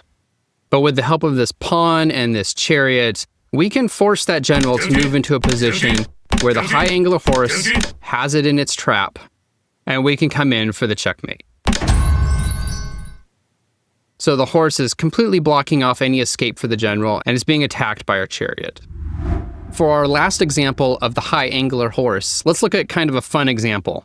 Now, there's too many moves here. We're not going to go through all of them individually, but I just want to show you how a skilled Xiangqi player can move their horses around in this complicated looking dance and provide a checkmate in the high angler horse position. As a reminder, the high angler horse location is here and here on the elbow files on the opponent's pawn rank. So this is the row that the pawns start on at the beginning of the game. And a horse at one of these locations is called a high angler horse. That differentiates it from the angler horse, which is a little bit closer to the bottom of the sea. The back rank is known as the bottom of the sea. And the high angler horse fishes into the palace and can block or provide an attack on the opponent's general. Now, we're one move away from being checkmated, so every move has to be a check. And this begins a very clever dance between the two horses, forcing the general into a position where it's trapped, providing the final checkmate with the other horse. And this is a typical high angler horse basic kill. The opponent's general is being trapped by the high angler horse, and the attack comes from another piece, which is this horse. That concludes the high angler horse basic kills. And as you can tell, it takes a lot of practice to maneuver the horses around. It's the same thing in Western chess. Everybody knows this. The horses or the knights are a difficult piece to get a handle on because of the complexity of their moves as well as the limitations. Now, let's learn the Octagonal Horse Attack. This is when a horse is on the palace corner and the opponent's general is on the opposite diagonal. But if you're familiar with the basic kills where the horse is the key piece, you might recognize this as looking an awful lot like a Palcorner attack. Remember, a horse on the palace corner is known as a Palcorner attack. End of story. And I'll concede that this looks much the same. The only difference is, in the octagonal horse, the opponent's general is on the opposite diagonal. It's not here, here, or here. On the opposite diagonal. And I'd also remind you not to question the old Xiangqi master. If the old man says you need to learn the octagonal horse as a separate and distinct basic kill from the Palcorner horse, you should do so. Now, in all seriousness, these are almost exactly identical. It's just the octagonal horse is a special case of the Palcorner horse, but major Chinese Xiangqi sources treat these as distinct and separate entities. So to give you the full experience, we're going to go through the octagonal horse as a major basic kill in its own right. Now, the name octagonal horse comes from the fact that when a horse is centrally located, there are 8 locations that it can jump to. And a horse on a palace corner has a significant amount of coverage in enemy territory. Particularly useful are the 2 major attacking points inside of the palace. And in the octagonal horse configuration with the opponent's general on the opposite diagonal, their general is stuck. They can't move any direction. And all it takes is another piece to come in for the kill. So this is a checkmate because they're being attacked by this pawn. They can't take it back because of the horse, and they can't escape also because of the horse. Here we have all of the ingredients needed for an octagonal horse attack. We have a horse that can move to the opposite diagonal of the general, and we have another attacking piece. So if our horse is on the opposite diagonal of the general, then that's known as the octagonal horse, and all we need to do is come in for an attack, and that'll be checkmate. Except, the opponent knows what we're up to, and they're going to block with their cannon. Remember, horses move 1 space forward, 1 space diagonal. Our horse is now blocked and can't provide the checkmate. Maybe we could just move this cannon down, jumping over the elephant, but they'll move the elephant out of the way and dismantle that attack pretty quick. But an attack they wouldn't be able to get rid of so easily would be if we slide our pawn over 2 spaces. And at this point, we're only 1 move away from checkmating. Xiangqi engines are typically programmed when you're 1 move away from checkmating them, that they're going to start giving up all of their pieces, trying to delay the inevitable, and we come in for the kill. So this is a typical octagonal horse attack. Our horse sits on the opposite diagonal of the general, targeting both escape paths of the general, and then another piece comes in for the kill. Here we have an octagonal horse already set up for us. The horse is sitting on the opposite diagonal of the palace from the general and completely restricting the general's escape paths. So all we need to do is apply a check, and this will be a checkmate. And we have a couple options to do so. R8 plus 1 would be checkmate because we're attacking the general and they can't escape because of our octagonal horse.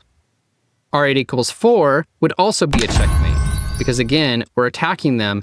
They can't take us back because our horse is protecting our chariot, and they can't escape because of the octagonal horse.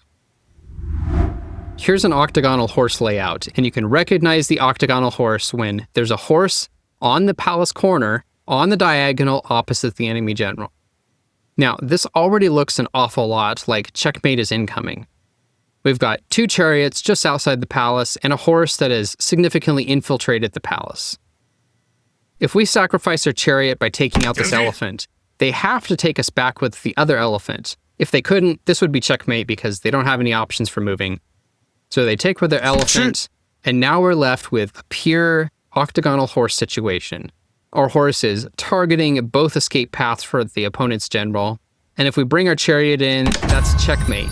They can't remove the threat because our horse is protecting, and they can't escape because the octagonal horse is blocking the path. So we have our octagonal horse that's sitting on the palace corner, opposite diagonal of the general. And I don't want to go through and explain all the moves. I just want you to watch the horse while I play back the puzzle to checkmate.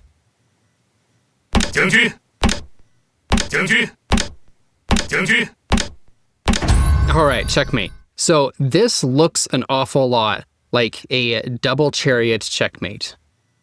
The general's attacked by one chariot, and he can't escape also because of the chariot. What does this have to do with the horse? So let's rewind. On top of the fact that the horse never moves, it doesn't once put the general in check. And it doesn't seem to even block the opposing general from moving around. The general's always out of the way of that horse. So why in the world is this classified as an octagonal horse? And here's why. The key move is right here. When we take the opponent's chariot, if that horse was not there, we wouldn't be able to take the chariot at all because their cannon would take out our chariot. Okay, fine, but that seems like a lame reason to call this an octagonal horse. That horse could have been a soldier, it could have been a chariot, it could have been a cannon. Anything would have prevented that. Except that's not entirely true. There's another reason why this is actually an octagonal horse. And that's because this chariot move has a problem. The problem is this central advisor. Now, why did they move their general instead of taking out the attacking piece? And the reason is because of the octagonal horse. If a5 minus 4, it's going to be a maiden 1 with r5 plus 2. And that's because our octagonal horse is now fully activated. The opposing general can't escape, and they can't take out their attacker because of the horse. So what's funny about this example is it is a true octagonal horse checkmate. It just doesn't look like it. The octagonal horse never actually happens. It's just threatened. And the opponent's general has to avoid the threat, otherwise it's a mate in 1. Sometimes you have to force your opponent into a configuration that allows for one of the basic kills to take them out. In this example, we've got a horse and it's located on a palace corner. If our opponent was moved one step back, then we'd be all set up for an octagonal horse. One step forward, it'd look like a Palcorner Horse attack. There's actually a clever way to force the opponent back into this corner, and it involves sacrificing our chariot. If we move our chariot here, they can't take with their advisor. Now, why is that? It's because this is actually a double check. See, before, our horse is blocked, one step forward, one step diagonal. Because our chariot is right in front of the horse, it can't attack the general. As soon as we move our chariot, now our horse is attacking the general, and our chariot is attacking as well. So this is a double check. Capturing with the advisor does not resolve the check with the horse. They can't move backwards to escape the chariot, plus we have a cannon protecting that spot anyway. So their only option is to take the chariot. Now, if we bring our cannon down for an attack, this would be a checkmate if they couldn't block it. And this would be a Palcorner attack. The horse is blocking off their escape. They're being attacked by this cannon. But here, they can actually block with their horse.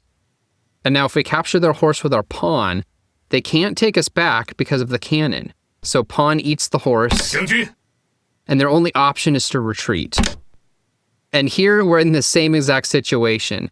If we move our pawn to the left, their advisor can't take us because now it is a double check again.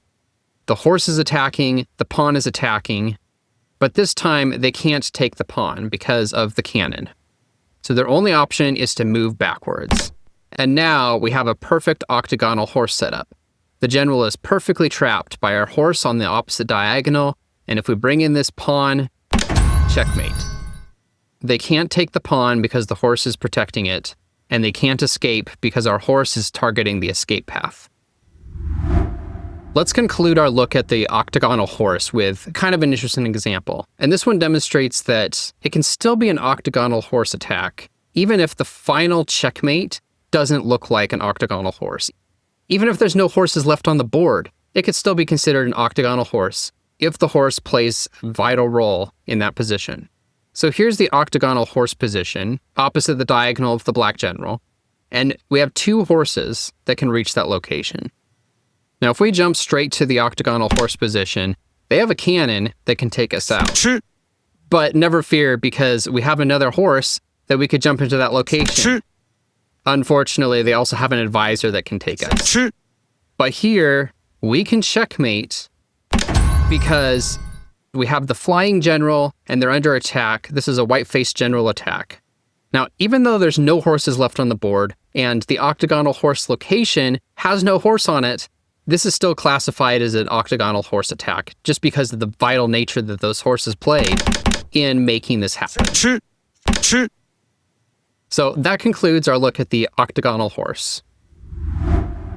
Now let's learn the spring horse attack. So the name for this basic kill isn't a spring as in drinking from a spring. It's a spring as in a spring that gets compressed, and you'll see why in a second. So currently we have a horse that's targeting this location. And if this was Western chess, we could bring our rook in, and this would be a checkmate. So r7 + 8. And again, if this was Western chess, it would be checkmate because the king wouldn't be able to escape because of the horse. But in Xiangqi, horses can be blocked. So one space forward, one space diagonal. Because our chariot is sitting on this location, the horse's path is currently blocked. So that put a check on the general. They have to step forward. And this is where the spring horse comes into play. With r7 = 5, checkmate. Suddenly, the horse got unblocked, targeting the general, and his escape paths are blocked by our chariot. So you can think of it as, we just compressed a spring and added a bunch of potential energy to it. And then we released the spring, exploding into a checkmate. That is the essence of the spring horse. So here's another example. We have our horse, we've got a chariot, and we're going to use those pieces to checkmate the general. And we're going to start off by moving our horse to the golden hooked horse location. The general is now being attacked, and they can't move to the right because we have a cannon on the 5th file. So their only option is to move one step forward. Now, the horse is trapping them. And again, in Western chess, this would be a checkmate because they're under attack and they can't escape it because the knight is blocking both escape paths. But this is Xiangqi, and the horse is now having no effect because it's blocked by our chariot. The general just has to sidestep this attack. And now we have the spring horse loaded up. As soon as we move our chariot away, it's a discovered attack on the general, checkmate. The general's escapes are being blocked by our chariot, and is being attacked by the horse. Here's another example of the spring horse attack. And remember, the whole idea is that we compress the spring of the horse by blocking its path with one of our pieces. In this case, the general has to sidestep the attack from our chariot. And now, with the spring fully loaded, as soon as we move our chariot out of the way, the horse is going to be attacking the general. And that can produce checkmate. The escape path's blocked off, and the general is under attack. Now, the spring horse attack can be useful for other purposes than just checkmating. Let me just show you an example. It's not the point of this puzzle, but there's an easy way to do it. We have a horse that would be targeting the general if it weren't for our chariot blocking its path. As soon as we move the chariot, they're going to be under attack, and they have to resolve that attack. So that means we could move our chariot anywhere and possibly score some free material. So if we move here, we'll be targeting their chariot. They can't save the chariot because they have to resolve the check. So that would look like this. Now they're in check from our horse. They have to take that out, and then we can claim our free material. Now you would never want to do that in this particular example because they're one move away from checkmating us. So let's go back and do the example the right way. So if we go r5 equals 8, then after they capture our horse, we're able to put them in check.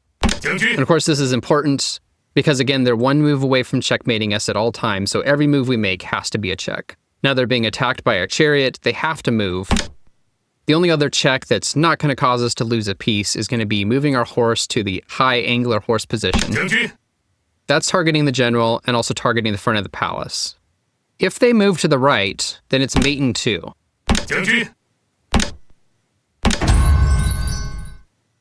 So the best option for them is k4 minus 1. Now we can check them. They block with their horse and checkmate. And this is a standard high angler horse position. You might as well call this a high angler attack. But the key move really happened with the spring horse. We have a spring compressed, let it loose, and that's the real key to this attack. Here's another spring horse example, and this one requires just a little bit of setup. So, like usual, we're one move away from being checkmated, so every move has to be a check. We have a chariot, a horse, and a cannon. The chariot doesn't have a good way of providing a check right now without being lost. So the only real option is to use the cannon in conjunction with the horse to provide a check on the general. They don't have any way to sidestep that, so they have to block with their advisor. And this allows us to attack the general while also loading up our spring horse. They can't take us back because of our cannon, so they have to sidestep. And now, with our spring horse fully loaded, we can checkmate just by moving our chariots left or right. And checkmate. So this one wouldn't be a checkmate if it weren't for the help of the cannon. They can't move forward because of our chariot, and they can't move left because of the cannon. With all escapes cut off, they're being attacked from that discovered attack from our horse, and that's why it's checkmate. Now, let's learn the double horses checkmate. So in Xiangqi, the way you checkmate with 2 horses is one horse blocks the general's escape, and the other horse delivers the attack. So here's a simple example that demonstrates this attack. We're going to move the horse back behind his advisors, and the checkmate happens with the other horse. Can't move left because of our 8th file horse, and our 3rd file horse is providing the attack. We can look at this just a little more closely. In this first move, they can't advance forward to escape this checkmate because of our cannon, so they're forced to move back. And this is a forced mate. And that's the essence of the double horses checkmate. Here's a double horses checkmate, and this one might not be so obvious. So the first clue that we get is every move has to be a check because we're one move away from being checkmated. Now, the only way for us to check the general right now, we've got this horse, it can't check the general. We have this cannon, which could provide a discovered attack if we move this horse out of the way. And that horse can also attack the general as well. So we have a double attack, check, check, they have to move out of the way. And now you might think we have a real problem, because remember, we're one move away from getting checkmated. Our next move has to be a check. And how in the world are we going to provide a check on the general? Our cannon can't do anything. This horse can't directly cause a check. But if we move that horse, it's going to cause a discovered attack on the general again. So h7 minus 6 produces a discovered attack on the general. They can't hide back behind their advisors because of the cannon, so they have to move forward 1 space, k4 plus 1. And now our 8th file horse is actually blocking all escape paths for the general. So we just need to attack the general, and that'll be checkmate. Maybe if we move our cannon here, but they can block with their advisor, and that wouldn't be checkmate. But the whole point of this example is to show the double horses checkmate. And the essence of the double horses checkmate is one horse blocks the escape path while the other horse attacks the general. Here's another double horses checkmate, And as usual, we're one step away from being checkmated, so every move has to be a check. So we have 2 horses, a cannon, a pawn, but none of these can provide a check except for our 7th file horse. So let's start there. Now, k4 equals 5 is not possible because of our cannon, so they're forced to step forward. And now we have 1 horse that has completely trapped the general, and all we have to do is come in with another horse to apply the checkmate. So the general is trapped by 1 horse, and the other horse applies the check. And that's why this is checkmate. Here's a double horses checkmate example, and this one's kind of interesting. It's a little contrived because, as usual, we're one step away from being checkmated, so they kind of give us the answer by requiring that every move be a check.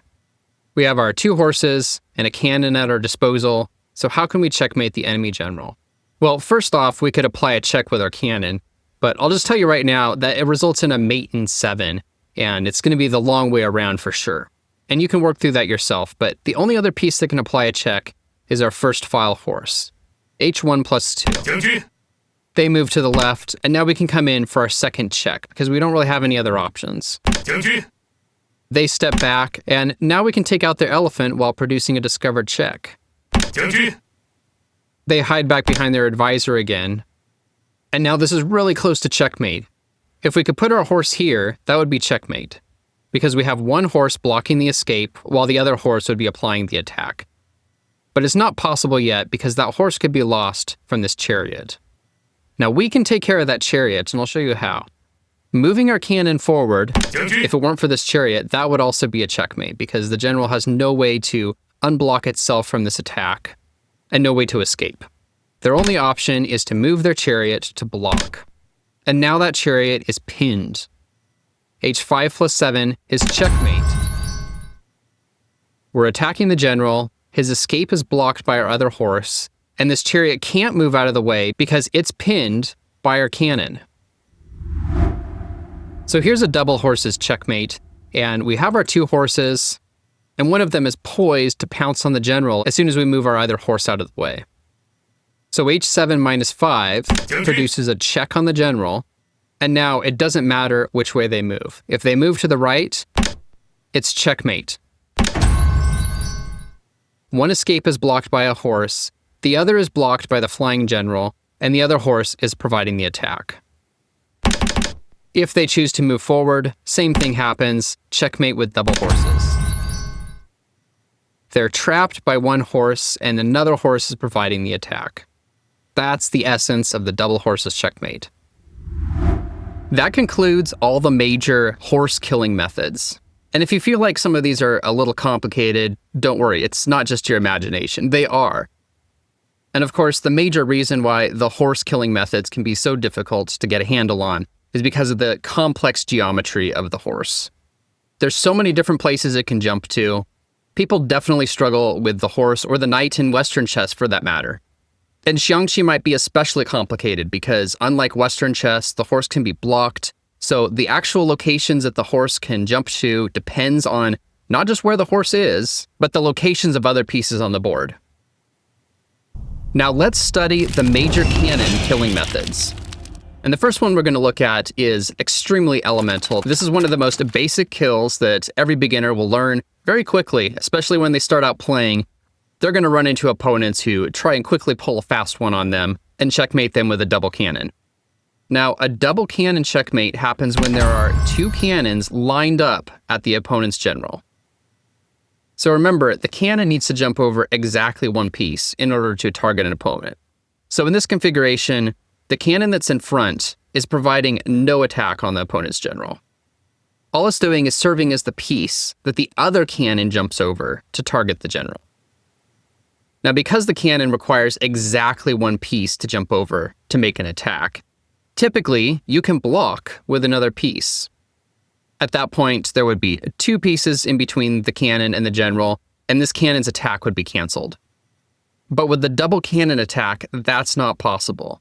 As soon as you move another piece in front, yes, that would cancel the back cannon's attack, but it creates a new threat because now there's 1 piece in between the front cannon and the target.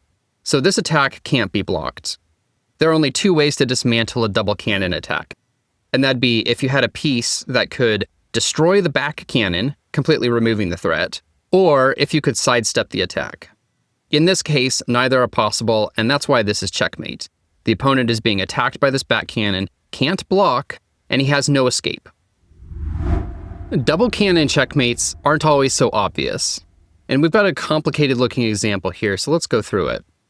The first thing to always check is, what situation are we in? And we see that we're one move away from being checkmated. Now our major attacking pieces are this horse, and we have two cannons. We could apply a check with c3+3, but their elephant would just capture it. This horse can't apply a check, so that leaves our fifth file cannon, and if we were to attack the elephant, there would be one piece between us and the opponent's general, and that would be putting him into check. So that's our only option as forced by this puzzle. So let's go ahead and do that. Now they're in check, and they can't sidestep it because our horse is blocking the escape path. So their only option is to move the advisor out of the way. And this is where we can come in with our double cannon checkmate. c3 = 5 captures the pawn, and it's checkmate. We have the double cannon configuration pointed right at the opponent's general. They can't escape because of our horse, and even though they have these advisors, neither of them can block this attack because that would be producing a new threat from the front cannon. So that's checkmate. Here's a double cannon checkmate that is pretty straightforward. So we have our two cannons, and one of them is already pointing at the general. So what happens if we position our other cannon behind, also attacking the general? That's a double cannon checkmate. In this case, the opponent's general is blocked by its pieces. He can't move front or back. He's being attacked by our second file cannon and can't block it because of our third file cannon. So that's checkmate. Sometimes you have to rearrange the situation a little bit to make a particular checkmate pattern work. And in this case, we're looking at the double cannon, and we have our two cannons here. The only way to form a double cannon attack is by moving our cannons forward. But the problem is, the opponent has surrounded us with their army and can checkmate us in one move. So whatever we do, we have to check them with every move. Now in this case, there's only two options for providing a check. We can move our cannon. c9 = 5 would provide a check. They could sidestep that. They could move their cannon out of the way. Either way, we're going to end up chasing them around a lot, and this isn't going to result in a double cannon checkmate. The other option is r7 - 1. And that forces the opponent's general to move backwards. They can't move forward because of their cannon, so they have to retreat one space. And here we can start lining up our double cannon checkmate. They're being attacked by our cannon. They can't move forward because of our chariot, so their only option is to move their advisor out of the way. And now we can come in for our double cannon checkmate. Now normally, you wouldn't want to see this configuration. You've got the opponent's general protecting this back rank, and if you were to provide a check on the opponent, they would be able to jump over with their cannon, and you would lose material. But it's not possible with a double cannon. They're being attacked by the back cannon, and any piece that tries to replace the front cannon is not going to cancel the back cannon's effect. So the opponent is being attacked by our back cannon. They can't block because of our front cannon, and they have nowhere to run to. So that's checkmate. Here's a double cannon checkmate, and we already have our cannons lined up, and they're pointing in the direction of the enemy general. But we have a couple pieces in the way. We have this soldier and this advisor. So currently the general's not being targeted. But we can solve this using a leapfrog effect. Taking the back cannon, -c+3, puts a check on the opponent. There's one piece between our cannon and the general. So now they're in check. They can't move to the left because of our pawn. And in this case, we already have a double cannon configuration. They can't move their advisor out of the way to cancel the attack from our cannon. Because if they did that, the back cannon would be activated, because then there would be the front cannon in front of it. So in this scenario, it would be checkmate if they didn't have another piece that they could move in front to block this effect. Now I thought the double cannon couldn't be blocked, and that's true if the double cannon is attacking the general directly, but in this case, we have two pieces. If there was nothing in between, then they can't move something in front to block, because it takes 2 pieces to block the effects of the double cannon. So here, the front cannon is now targeting the advisor, and the back cannon is targeting the horse. That's why it takes 2 pieces to block, and usually you can't move 2 pieces at once to be able to block this double cannon. But this isn't going to save them because the horse is being targeted, and if we leapfrog yet again, checkmate. They're being attacked by the front cannon, and they can't escape it because of our pawn. And their advisor is being pinned by the back cannon. It can't move out of the way because then our back cannon would be activated and attacking the general. So that's checkmate. This is a double cannon checkmate, and we're really close. We've got 1 cannon already pointing at the general, and it seems like we should just be able to move our other cannon in front, and that's going to be a double cannon attack. But here's the problem. Currently, k6 equals 5 is not possible because of our cannon. But as soon as we move our cannon, c5 equals 4, now there's nothing attacking the opponent's escape, and they can just move back here. So it'd be really nice if they were moved down 1 space, because then their escape path is blocked. And we can force that to happen by sacrificing our chariot. So r1 equals 4, and they're going to have to capture this, because they can't sidestep it due to our cannon. So they take, and now we come in for the double cannon checkmate. They're under attack from the back cannon. They have nowhere to sidestep this. And of course, if they move any piece in to try and block, they're going to be under attack from the front cannon. So this is checkmate. Now I mentioned that sometimes people try to do a double cannon checkmate on you in the first few moves. And this really only happens at the very lowest levels. So student levels 1 and 2, this behavior starts to get phased out by student level 3, and it's definitely gone by amateur 1. But I thought I'd just show this to you. So red starts with the central cannon opening. And at these low playing levels, we have no idea what we're doing. Let's just move our horse out. Now at this point, our opponent is targeting our central pawn, and they're going to take that. So that didn't seem like it was very nice. Let's go ahead and target one of their pawns in return. They move their other cannon, and maybe we think, great, maybe they didn't protect that pawn we were targeting, so let's go ahead and take it. And here they move down into our palace. It looks like they might be targeting our horse, but it's protected by a chariot, so maybe we're okay. It seems like they didn't notice that we're targeting another one of their pawns. Let's go ahead and get that free pawn. And this is where they come in for the double cannon checkmate. We can't block because of their front cannon, and we're being targeted by the cannon that's behind. Now, this isn't like the scholar's mate in Western chess. It is like that in terms of the fact that it's a quick and easy checkmate that people will try and do at very low levels. But if you allow your opponent to take that central pawn, they do actually gain some significant advantage. In fact, the advantage comes from our very first move when we move our horse to the edge. And the main way to deal with this attack is to prevent them from taking our central pawn. So what we should have done is moved our horse out. That protects the central pawn. Now if they take it, they're going to lose their cannon. You could also just go straight for the same directions cannon opening. And you might think this isn't so great, but this is actually the top engine move, even though they could still come and take our central pawn. And more advanced players know not to do this because it actually loses some tempo. And they're eventually going to have to retreat their cannon because we're going to bring in a horse that targets them. So they've got to move back. So with the higher levels of playing, this isn't really a good opening technique because they've moved their cannon way too many times. 1, 2, and 3. And they haven't really worked on developing any of their other pieces. So that's all for the double cannon checkmate. Now let's learn the heaven and earth cannon configuration. And the name comes from the fact that our opponent has 2 cannons coming at them, and one of the cannons is located in the sky. And I'll switch the view so you can see from Black's perspective. So the way Black is looking at this is they have a cannon that is up in the sky. This is the heavenly cannon.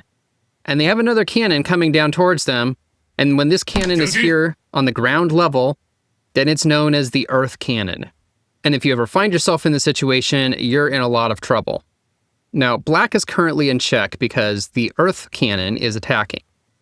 There's no way to move this advisor out of the way, so it has to be blocked somehow if this is not going to end up being checkmate. So we could move our elephant here. And now this configuration is incredibly powerful. Red has 2 pieces that are completely immobilizing all of Black's defense. So in this configuration, none of Black's pieces can move. Any movement is going to result in just 1 piece being left between the general and the cannon, and that's going to put the general into check. So this configuration is completely paralyzing.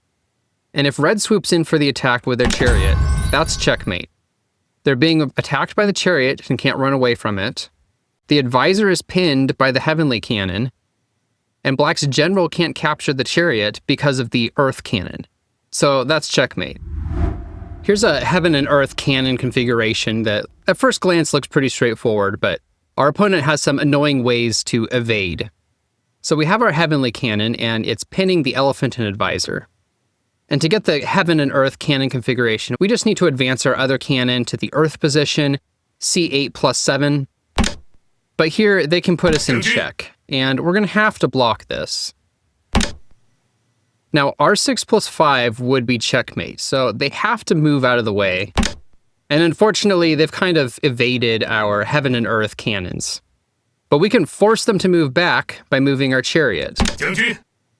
They have to move back. And now if we move our chariot, R4 plus 5, they can just capture us. So we can protect our chariot using the flying general. Moving our general, K5 equals 4, means that if we advance our chariot, that's checkmate because they can't take us back.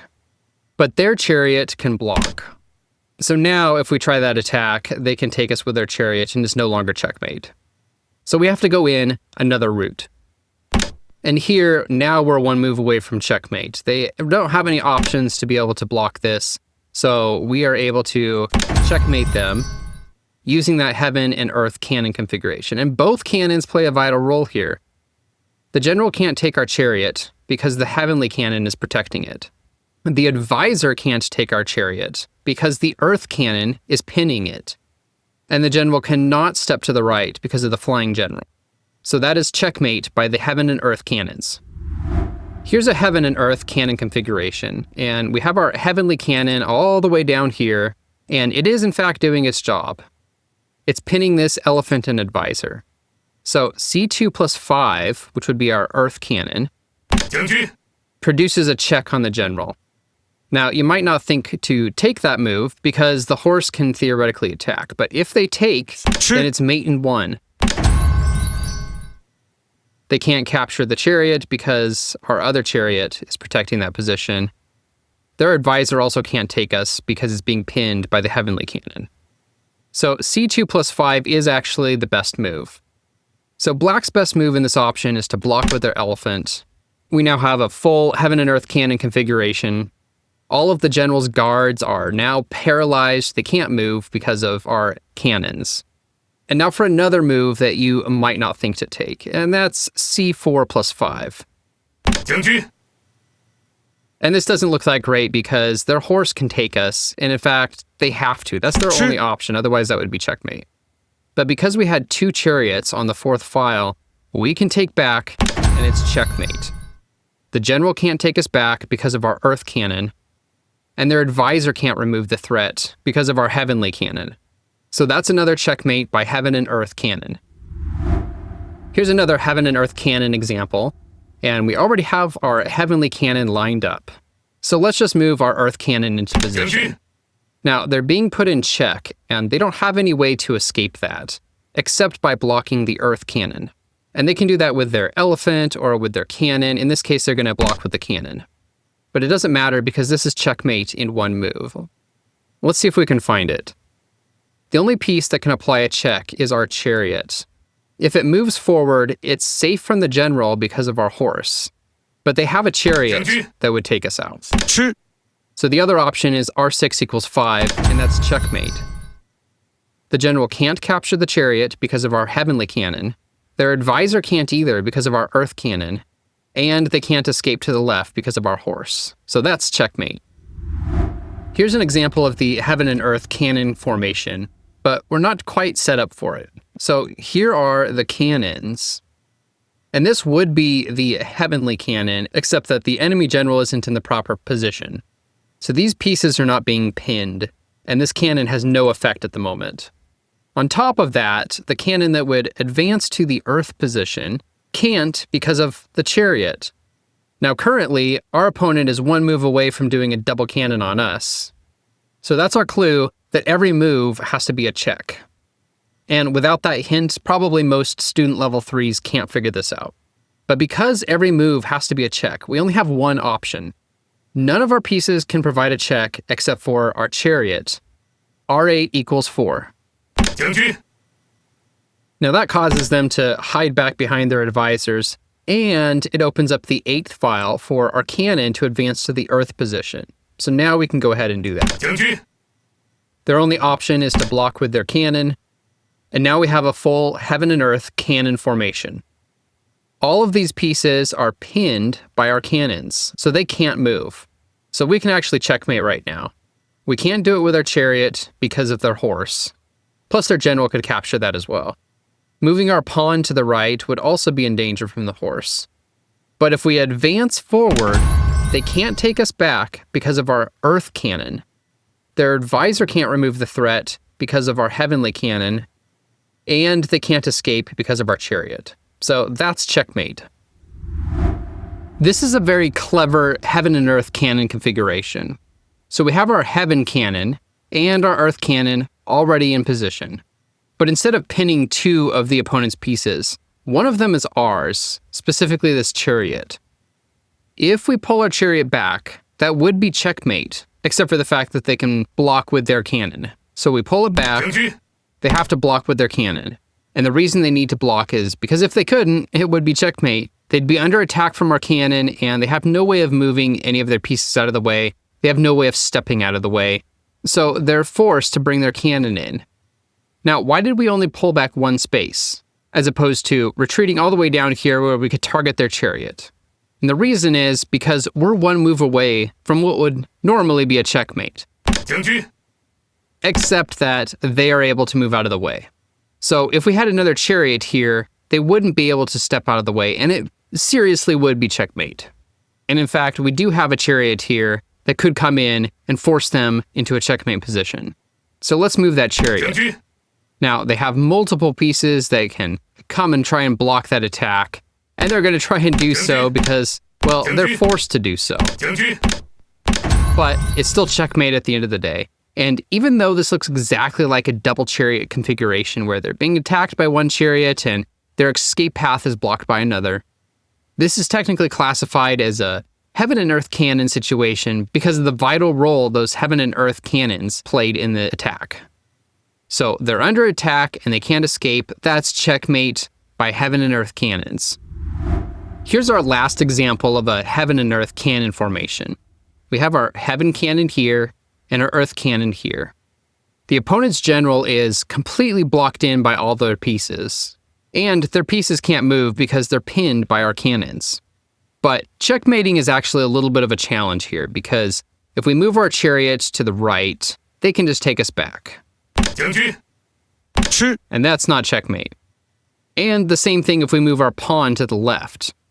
Take, and then they're able to take with their advisor. The problem is that our Earth Cannon is on the wrong side of the board.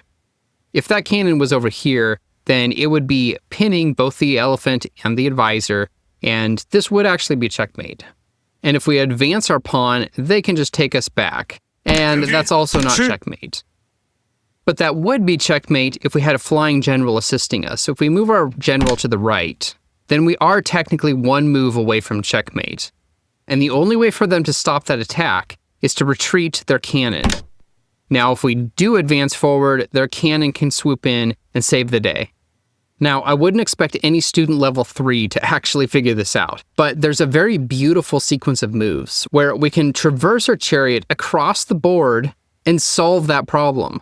So if we go c9 equals 5, they can't take us back because of our chariot. And 1 more hop is going to be checkmate because that's going to expose them to the attack from our chariot. And they have no way of escaping it. So their only option is to anticipate that move, getting ready to take out our chariot. So let's go ahead and take out that advisor. And the general can't take us back because of the chariot. And this would be checkmate if it weren't for their chariot. So they take us out, and now we jump over and take out their cannon. They don't have any other options except to move their elephant out of the way and remove that check. And here we can apply our checkmate. We can move our pawn forward. It's a double check from the pawn and the cannon. They can't take us back because of the flying general rule. And their advisor is pinned by our heaven cannon. Lastly, they can't step to the left because that does not escape the attack from the cannon. So this is checkmate. Very clever, interesting example. And that concludes our study of the heaven and earth cannon formation. Now let's learn the smothered cannon checkmate. Of all the basic kills in Xiangqi, this is one of the most treacherous and common checkmates. If you're a beginner, you're for sure going to have this experience. Everything seems to be going fine. You even have the upper hand. And the next thing you know, bam, checkmate. The smothered cannon happens when the cannon is attacking the general, and it can't move out of the way. Its pieces are blocking it in. In this case, the general can't run away from the cannon, and this advisor can't move out of the way because it's being blocked by the other advisor. And so that's checkmate. And I'm serious, I can't tell you how many times I've played games as a beginner, and either I see that my opponent missed a smothered cannon and I checkmate them even if they had the upper hand, or the same thing happens to me and I missed a smothered cannon and lost the game as a result. Here's another smothered cannon example, and we have one cannon available at our disposal. There are two options for attacking. If c8 equals 5, the general is under attack, but they can just sidestep it. But if c8 plus 4, they can't sidestep it, and that's checkmate. So this is a smothered cannon mate. The opponent is being smothered by their own pieces. They can't step out of the attack. And the piece that the cannon is jumping over can't move out of the way because another piece is in the way. So this is a smothered cannon checkmate. This is a smothered cannon mate, and we're very close to pulling off a checkmate. So we have our cannon here, and if we were to slide it to the left, it'd be targeting the opponent's general. And in fact, that would be a checkmate. So let's go ahead and do that. The general can't escape because he's smothered by his own pieces, and he's being attacked by our general. Now, unfortunately, they have this chariot, which can block. And now we have a problem. It sure would be nice if that chariot wasn't there. So maybe one way we could deal with that chariot is just to attack it directly. So what if we were to offer up our chariot as bait? And if they take it, then it's mate in one. Now, of course, black shouldn't take the bait and they shouldn't capture our chariot. In fact, black's best move is to step backwards. We could then capture their chariot, but that's just a chariot trade. And now the position is exactly equal. In fact, the engine says that this is going to be a draw. We have a cannon and a pawn, and so do they, and this is just going to be an eternal dance around the board. So let's go back. So remember, the main problem is this chariot that can block our smothered mate attack. And it sure would be nice if we could pull that chariot somewhere else so that we could then come in for the kill. Now there is a way to make that happen, so let me go ahead and show you how to do that. If we attack the general on the left with our pawn, they have to move backwards. And now we can put them in check with our chariot. They can't take with their advisor because then that's going to be a mate in one. So they have to block with their elephant. And now they're forced to take us with their chariot. But now we have another issue. If we go in for our smothered mate, they've now stepped out of their hiding place and can walk away. So we have to somehow force the general back in behind his advisors. And we can do that with our pawn. Advance our pawn. The general can't step to the right because of our cannon. So he has to move forward back behind his advisors where we can come in for the smothered mate. And it's checkmate because our cannon is attacking. They can't move their advisor out of the way because it's blocked by their other advisor. And they have nowhere to run. So this is checkmate. Here's another smothered cannon example. And we have two cannons here. One of them could advance forward and attack the general. Now, this would be a checkmate if it weren't for the fact that they had an elephant. But we have another cannon that can jump over and capture that elephant. And now it's checkmate. This is a smothered cannon checkmate. they're under attack from our cannon, they can't move their advisor out of the way because of the other advisor, and they're completely blocked in and have nowhere to run. Here's a super clever Smothered Cannon mate. Now, if we look at this position, we have a cannon and not much else up in the attacking arena. The opponent's general also isn't tucked back behind his advisors, and we don't have any cannons attacking that direction anyway. But there's a very clever way to force the general's guards to rearrange and force a Smothered Cannon mate. And it starts by activating our cannon. Our cannon is already pointed at the general, but it just needs a piece in front of it. And we could do that with the horse, or we could do that with the advisor. Let's go ahead and use the advisor. They're now in check, and they can't run away from it, and they're blocked in by their advisor. The only option they have is to block with the advisor. Now, if we move this pawn to the left, now they're in check. They can't take us back because of the flying general. They can't step backwards because of our other pawn, so they're forced to take us with their advisor. And look at the situation now. The general is tucked behind his advisors, and we're poised to pull our advisor back for a smothered mate. Now, isn't that a clever example? They're being attacked by our cannon, they can't move their advisor out of the way, and they have nowhere to run. Checkmate. Here's a Smothered Cannon checkmate, and this looks a little bit complicated, but it's not too bad. So we have a cannon here and a cannon here. And remember, in the Smothered Cannon mate, the general's usually tucked back behind all of his pieces so that he can't escape. And then we have a cannon that provides the attack. Now, the general isn't buried back here, and that's where we're going to start. We're going to force that general to move. We can do that by attacking with our chariot. He would be forced to move, except that he has a chariot that can take us in return. But after he does that, now we can take with our chariot. And there's nowhere for him to go. He has to move to the left. So now we're poised to execute the Smothered Cannon checkmate. Now, this cannon isn't going to do it. It can only take out that horse. But our 7th file cannon can. And you might think, okay, well, that horse is just going to take our cannon.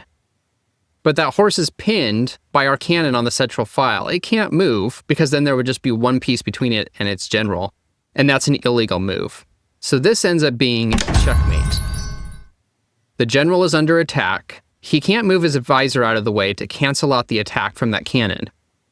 And there's nowhere to escape. This is checkmate. Here's a Smothered Cannon checkmate, and we see that the opponent's general is already tucked back behind his advisors.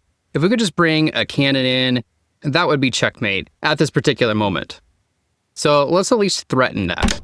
Now, unfortunately, they can just threaten our cannon. We can't checkmate because we would lose our cannon. And now black is actually winning.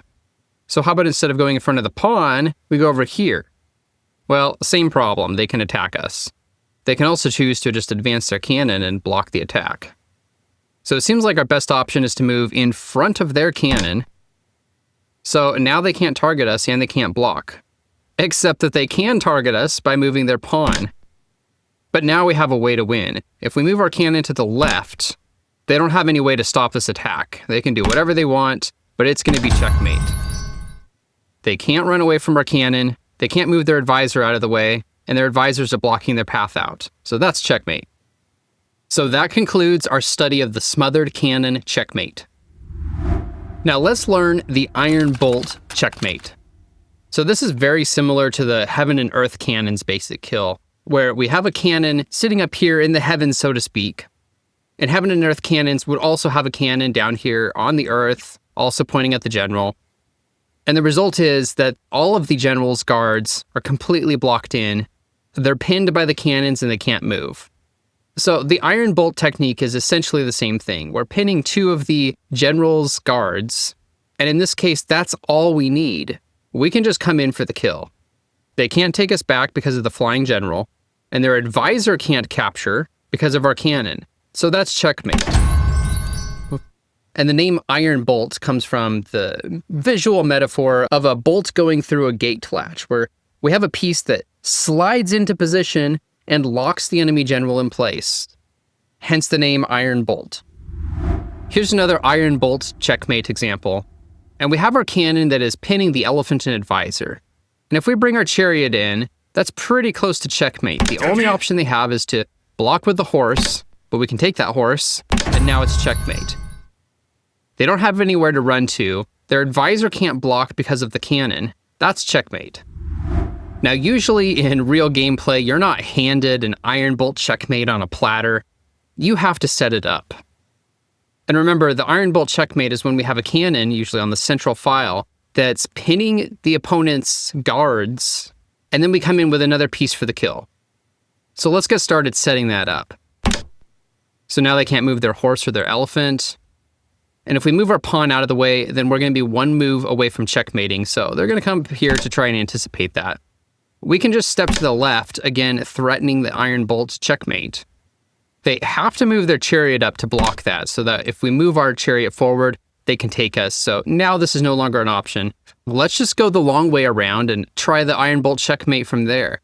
But before we do that, we have to realize that it's not going to work without a helper piece. We've got to move our general to the fourth file to protect our chariot once we do advance it forward. And now we can bring our chariot in. So we're one move away from checkmating, and Xiangqi engines are programmed to start giving up their pieces and providing checks as much as they can to delay the inevitable checkmate. We'll just go ahead and take their chariot. And now they're going to try and sidestep this attack, but it's not going to work, and here's why. Checkmate. Because they can't advance forward because of our pawn. So they have nowhere to run, and they're being attacked, and that's checkmate. So even though the final configuration doesn't look exactly like the standard textbook definition of the iron bolt checkmate, this exercise is still classified as an iron bolt because it's threatened so many times. Here's an iron bolt checkmate that we have to do a little bit of work to set up. So we have our central cannon, and it's in the proper location for an iron bolt checkmate. All we really need to do is advance our chariot, R6+6, and that would be checkmate if we had some way of preventing our chariot from being captured back. Sometimes this is done with the general, but our general is too far away, won't be able to make it there. We're actually going to be checkmated in one move, so every move has to be a check. The only option for giving a check in our first move that doesn't involve sacrificing our chariot is moving our horse, H7+6. And that produces a check on the general. They can't take us with their advisor because our cannon is pinning that advisor. So they only have one option, which is to move to the left. And now if we move our horse again, it's going to be a double check from our horse and from our chariot. So the only option they have, they can't move forward because of our chariot, is to move back behind their advisors. And now we have the perfect configuration for an iron bolt checkmate. Our 6+6 is possible now because we have a horse protecting that location. And that's going to end up being a checkmate. Again, they can't take us back because their advisor is pinned by our cannon. And even though the most active elements of this attack, the horse and the chariot, are not done by the cannon, this is still considered a cannon basic kill because of the vital role that the cannon plays. It doesn't matter what these pieces are. There could be multiple different types of pieces that provide the final kill. But the cannon is the defining feature in this attack. A minor variant of the iron bolt technique is known as the 3 chariots attack. And this is when the opponent has some extra pieces for their defense. So the iron bolt technique is when we have a central cannon that's pinning the opponent's guards, and we bring in another piece for the kill. It's like a bolt being slid through a gate. The general is being locked in place. And if we do that, they can capture back. But the 3 chariot attack has another chariot, and that can remove the defense and result in the final checkmate. Now, why is it called the 3 chariot attack when there are only 2 chariots? We've got 1 chariot, 2 chariots. I guess the opponent has a 3rd chariot, but that's not what this is referring to. This is referring to the fact that our general is providing a defense just like another chariot. The flying general rule means they can't take us back because of our general, which is acting like another chariot in this case. So kind of an explanation for why this is called the 3 chariot attack, even though there's only 2 chariots. Here's another 3 chariot attack that looks a little bit different. So we have our 2 chariots. And remember, it's called the 3 chariot attack because usually there's another piece, like the general, acting as if there was a 3rd chariot in this line of fire. So if we take, they have a cannon that can take us back. But it's not a problem because we have another chariot to come in for the attack. And again, this is a variant of the Iron Bolt Checkmate. The Iron Bolt Checkmate is when you have a cannon, typically a central cannon, that's pinning the opponent's pieces. And then we slide in like an iron bolt going through a gate latch for the kill. They can't escape because of their advisor. Their advisor can't take us back because of our cannon. And the general can't take us back because of our horse. In this case, in the 3 chariot attack, usually the general with the flying general rule is considered the 3rd chariot. But in this case, the horse is serving the same function that the 3rd chariot would. Another variant of the iron bolt is known as the small iron bolt. And the only difference is that we use a pawn instead of a chariot. So the iron bolt technique is where we have a cannon, usually a central cannon that's pinning the opponent's guards.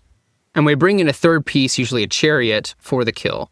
And it's like sliding in an iron bolt through a gate latch, locking the opponent's general in place.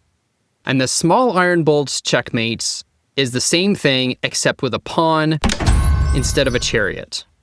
Now, this is checkmate because the opponent's general has nowhere to run. They can't capture the threat from the pawn because of the flying general rule, and their advisor also can't capture us back because it's pinned by our cannon. And so that's checkmate. Now let's learn the horse cannon checkmate. So the way this works is we have a horse and we have a cannon. Those are the 2 key attacking pieces in this basic kill. And the way it works is the horse blocks the escape path for the general, and then we bring in our cannon behind the horse, targeting the general, producing a checkmate. They can't step to the left because of our horse, and there's no way to run away from the attack from our cannon. So that's the basics of the horse cannon checkmate. Now, if we go back to the beginning of this example, we'll see that the horse cannon checkmate isn't always set up for us. So sometimes we have to make that happen. In this case, if we advance our chariot forward, they can't take with the advisor because of our cannon. And they can't run away from our chariot, so they have to take us back. And then that puts them into the position for being checkmated by our horse cannon checkmate. Sometimes we have to do a significant amount of maneuvering to make a horse cannon checkmate happen. In this case, we have 2 cannons and a horse, and we're very far away from a horse cannon checkmate. Our horse is going to have a long ways to move to get into position for that to happen. On top of that, we're only 1 move away from being checkmated, so every move we make has to be a check. The only 2 options for giving them a check are with our cannons. We can move our 8th file cannon or our 2nd file cannon. If we start with our 8th file cannon, they could just move their 8th file cannon out of the way, and even if we attack them with our cannon using our horse, they can block with their chariot. And this isn't so easy to win. But if we attack with our 2nd file chariot, they're forced to move their elephant, and now their cannon is blocked from moving to the right. So now, if we come in with our 8th file cannon, their only option is to move their cannon to the left, and this blocks the chariot, and makes a little bit more room for us to make our horse cannon checkmate happen. So let's bring our horse in, and that produces a check, and they don't have any options to deal with this, except for moving their cannon, because they can't sidestep it because of our pawn. So they just have to move their cannon. And now we can produce a discovered attack. And this is also not relevant to this puzzle, but this is a very nice fork on 2 pieces here. If we didn't have a checkmate lined up, we would be winning one of these pieces. Now again, they have no options except to move their cannon back, and now we can come in for the checkmate. The escape path is blocked by both the horse and the pawn, and they're being attacked by our cannon. So that's a really good horse cannon checkmate example. Here's a horse cannon checkmate, and we're really close to making this happen. So we have a cannon and we have a horse, and the cannon is already pointed at the general, ready to attack. If we move our horse into position, then we're attacking the general. But unfortunately, the general is just a little too close to us, and they can eat our horse. So it'd be really nice if their general was just a little bit further away. And we can actually make that happen using our chariot. So if we bring our chariot down, R2-1, they can't move forward because of our horse, so they're forced to retreat. And now we can come in for the horse cannon checkmate. They're being attacked by our cannon, and they can't move left or right because of our horse. Horse Cannon Checkmate. Here's a Horse Cannon Checkmate where we already have our horse trapping the opponent's general. They can't move forward or backwards because of our horse. And to checkmate them, all we need to do is move our cannon back behind the horse, and that's going to be checkmate. So if we do that, they don't really have any way to stop this attack, and we can come in for the checkmate. They're being attacked by our cannon, and they can't escape because of our horse. Here's a Horse Cannon Checkmate, and we're just a couple of moves away from making this happen. So we have our cannon, and we have our horse. And if we move our cannon to the right and our horse back, then we're going to have the cannon back behind the horse in that classic horse cannon configuration. But we have a couple of problems here. The first is their elephant. It's in the way of this attack. But that's not actually that big of a deal because as soon as we move our cannon, attacking the opponent's general, they can either sidestep it, and I'll just tell you right now, this also results in a horse cannon checkmate, or they can move their elephant out of the way. Now, if we move our horse h4 - 5, the problem is the opponent's general is just a little bit too far back. They're not actually being trapped by the horse. They can actually sidestep this. So it'd be really nice if they were just one step closer. And we can actually make that happen by moving down our chariot. Our chariot is protected by the horse, so they can't take us. They also can't step to the back because of our horse. So their only option is to move forward one space. And now we can come in for the Horse Cannon Checkmate. They're being attacked by our cannon, and the lateral movement is blocked by the horse. Here's a Horse Cannon Checkmate. And we already have our horse here, our cannon ready to attack. It seems like all we need to do is get the opponent's general to move into a position where it's being trapped by our horse and then attacked by our cannon. But this one has a little bit of an unexpected ending. So if we start trying to force their general to move to the right, we'll use our pawn. They can't take us back because our horse is protecting it, and they have to move to the right. Now we have a problem. Their advisor is in the way. But we can force their advisor to move using a discovered attack with our horse. So now there's only one piece between our cannon and their general, and their general can't move to the right because of the flying general, and they can't step to the left because of our pawn. So the only option is to move their advisor out of the way. Now if we take their advisor with our horse, they're being put in check. They can't move forward, they can't move to the left, they have to move to the right.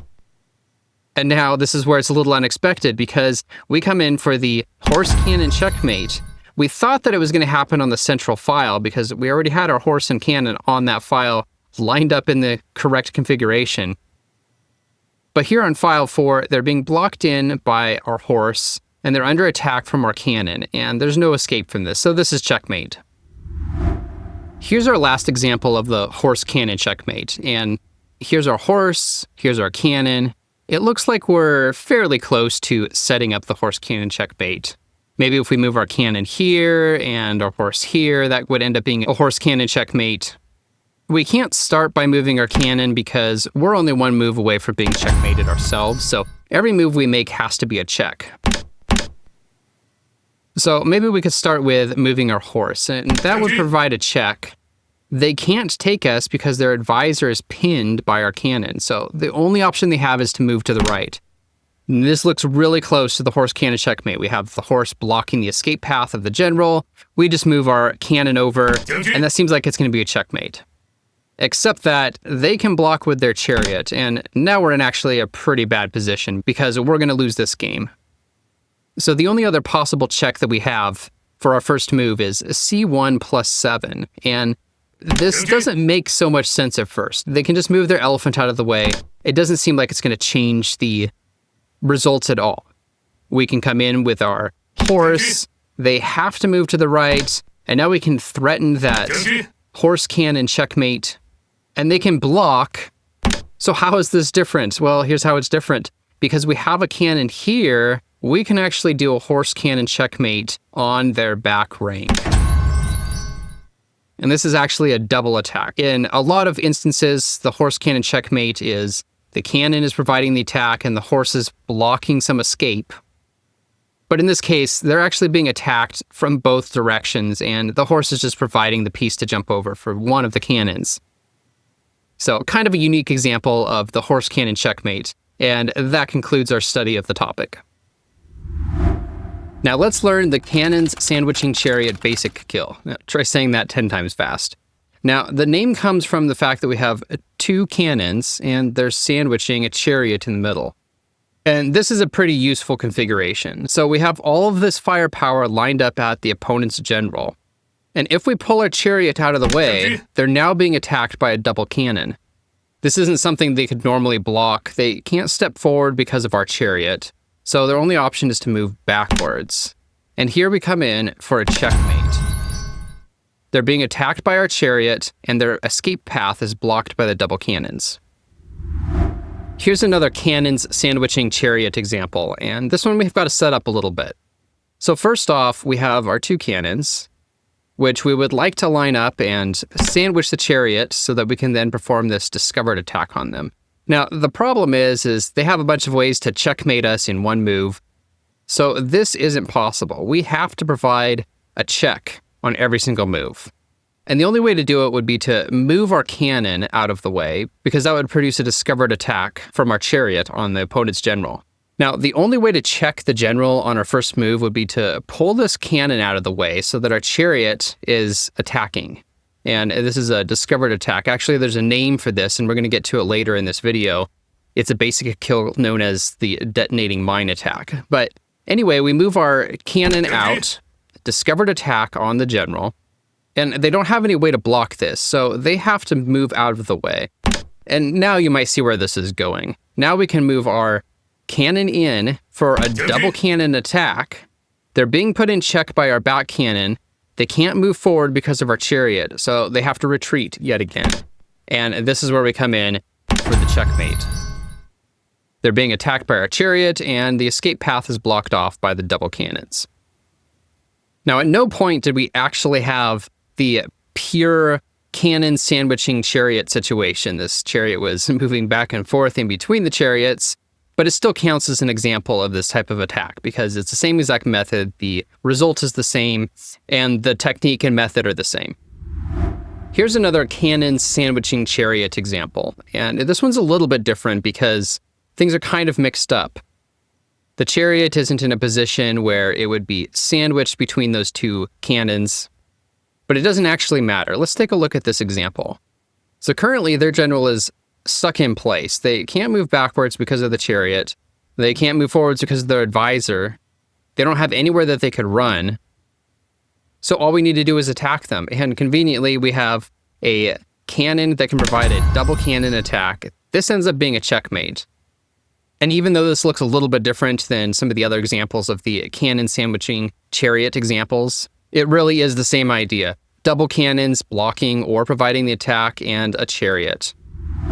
The cannon sandwiching chariot attack can actually work in the exact same way that a double chariot's mate works, or in Western chess, this is exactly the same as a ladder mate. It's just a little more complicated because we have a few more moving pieces. So we can actually use our 2 cannons and our chariot to walk the general forward to the front of the palace and into a checkmate. So if we advance R2 plus 9, now they're being put in check. They have to sidestep it. We can give them another check, and now if they move backwards, it's going to be checkmate with double cannon, and if they move forward, it's going to be checkmate with double cannon. In this case, they'll move forward, and then we provide the double cannon attack. And this is very similar to the double chariots where we have a chariot blocking off the escape, and then these 2 cannons serve the same function as another chariot. They provide the attack. Here's a cannons sandwiching chariot attack that is a little bit more complicated. So we have to set this up. We have our 2 cannons, and they would be providing a double cannon attack if it weren't for the opponent's elephant. And we can see with that elephant there, we're never going to be able to provide a checkmating attack in that position anyway. Now, we can make this happen by advancing our pawn, and they're going to take our horse. They could go and sidestep to the left, but I'll just tell you that it's going to be a mate in a couple moves if they do that. So Black's best move is to take the horse. Now we can provide a check with our chariot. They can't go backwards because of our pawn, so their only option is to move forward. And now, because of their elephant, we're able to provide a check. They can't go backwards because of our chariot, so they have to move their elephant. And this is where we come in for the kill with our double cannons. Checkmate. Their escape is blocked by the chariot, and they're being attacked by the double cannon. Here's a cannons sandwiching chariot example that is kind of interesting. So we have our two cannons and our chariot. Those are the key pieces in this attack. And this puzzle would normally be very difficult to solve at a beginner level, but the puzzle makers gave us a clue. We're one move away from being checkmated, so every move that we make has to be a check. And we only have two options to make that happen. We can move our chariot here or here. If we move to the left, they're just going to eat our chariot. And we know that this is supposed to be a cannon sandwiching a chariot example, so that's not going to work. And plus, that's a huge loss. We're going to lose this for sure. We don't have any other way to provide a check. So a move that you probably wouldn't think of, but we're forced into it by the puzzle maker's hints, is R4+1. Now, if they take the chariot, their escape path is blocked by our horse. So when we provide a check, they have no choice except to move their elephant, and then we come in for a double cannon checkmate. They're being attacked, and they can't escape because of the horse. So their best option is to actually sidestep this. And now we can give them a check. They can't take us because of the horse, so their only option is to move back. We're getting close. We can provide a check with this cannon.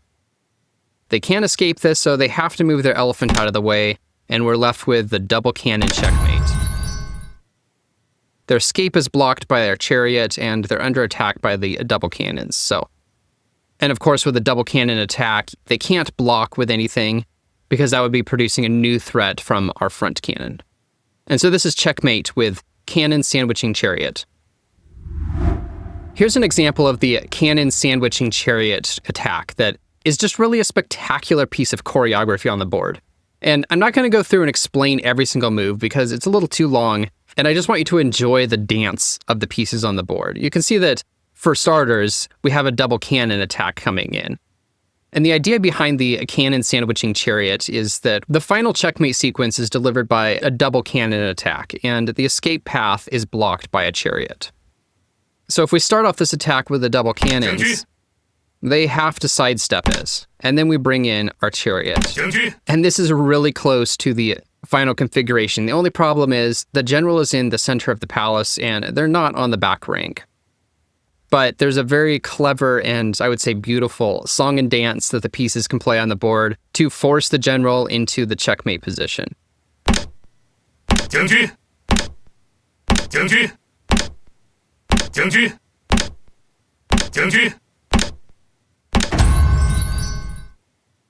And checkmate by cannon sandwiching chariot attack. We have our double cannons attacking the general, and the escape path is blocked by the chariot. So that concludes our study of the cannon sandwiching chariot attack. Now let's learn the crowning checkmate. And this is a cannon-based checkmate. Usually it's done with the cannon on the central file, pointed at the enemy general. And with the help of a couple of the pieces, usually chariots or pawns or a combination thereof, we can crown the enemy general, placing a piece right in front of him. Now, if it weren't for our other chariot, the general would be able to take out its attacker. The cannon serves an important function as well, because the advisors can't take our chariot. The reason is because if they do so, the general is still being put in check by the cannon. So that's why this is a checkmate. Here's a crowning checkmate example where we have our cannon pointed right at the general, and we've got a pawn and a chariot at our disposal. Now, we can't go straight for the crowning checkmate because typically this checkmate requires another piece to be protecting the attacker from getting taken by the general. In this case, they can take us with the general. The purpose of the cannon is to prevent the general's guards from taking us. So we really need another piece up here. Now, we're only one move away from being checkmated, so that means every move has to be a check. We already looked at moving our chariots. We're not ready for that yet, so the only option we have for producing a check is with our pawn. They don't have anywhere to sidestep the attack, so they have to block with their advisor. And now we can come in for the crowning checkmate. Their escape path is blocked, and they can't take the pawn because of our chariot. Here's another crowning checkmate example that's very similar, but it really illustrates why the cannon is the key piece in this attack. So if we advance our pawn one step forward, that's actually checkmate. In any other situation, it wouldn't be, because they have this advisor and a horse that could take this out. So the central area of the palace is actually very well protected, but those defenses are completely useless in the wake of this cannon. Because if either of those pieces take, the cannon is still providing an attack. They can't run away. They're being attacked by both our pawn and our cannon, and they can't run away because of the chariot. Here's a crowning checkmate example, and at first glance, it doesn't look like we're going to be able to do a crowning checkmate. The opponent's general isn't on the central file. We have a cannon and a pawn that could form part of the crowning checkmate attack. But our other chariot is kind of in the wrong spot. But we're only one move away from being checkmated, so every move needs to be a check. And looking at this, there are no options for providing a check, except one. We can move our chariot in here. So let's just follow that. They have to sidestep.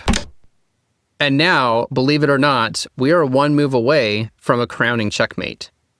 In the examples that we've seen so far, it's been the chariot that provides the protection against the opponent's general from taking us out. Remember, the cannon protects our attacking piece from the enemy guards like this advisor and horse. But it doesn't actually matter what kind of piece is protecting our attacking piece from getting captured by the general. In this case, it's not the chariot, it's our other cannon. The general can't capture a pawn because of our cannon, and the advisor and the horse are unable to as well because of our central cannon. Lastly, the general can't step left because of our chariot. So that is a crowning checkmate. This is a crowning checkmate that's pretty close to being set up. We have our cannon, we have two pawns. Now, if we were to move our cannon to the left, it would be targeting the opponent's general, which is the right position for the crowning checkmate. And then if we push our central pawn forward, we already have this sixth file pawn in place to protect it from being captured by the general. And that would be a crowning checkmate. Now, we always need to check. In this case, our opponent does not have a way to immediately checkmate us or put us in check. So we're safe to move our cannon to the left, which doesn't put a check on the general. Now, they don't have any way to stop this, so they're just going to take our elephant, and then we can come in for the checkmate. The general's being attacked by our pawn and our cannon. Neither of these advisors can take out that pawn because they would be maintaining the threat from the cannon, so that doesn't work. The general can't take it because of our sixth file pawn, and the sixth file pawn is also blocking the general's escape. So that is checkmate.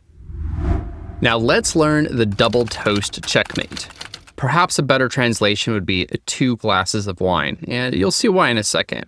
So this is essentially a smothered cannon mate, but the defining feature of the double toast checkmate is that we use 2 cannons to make this attack, or 2 glasses of wine that we offer up to our opponent. So let's go ahead and offer the first glass.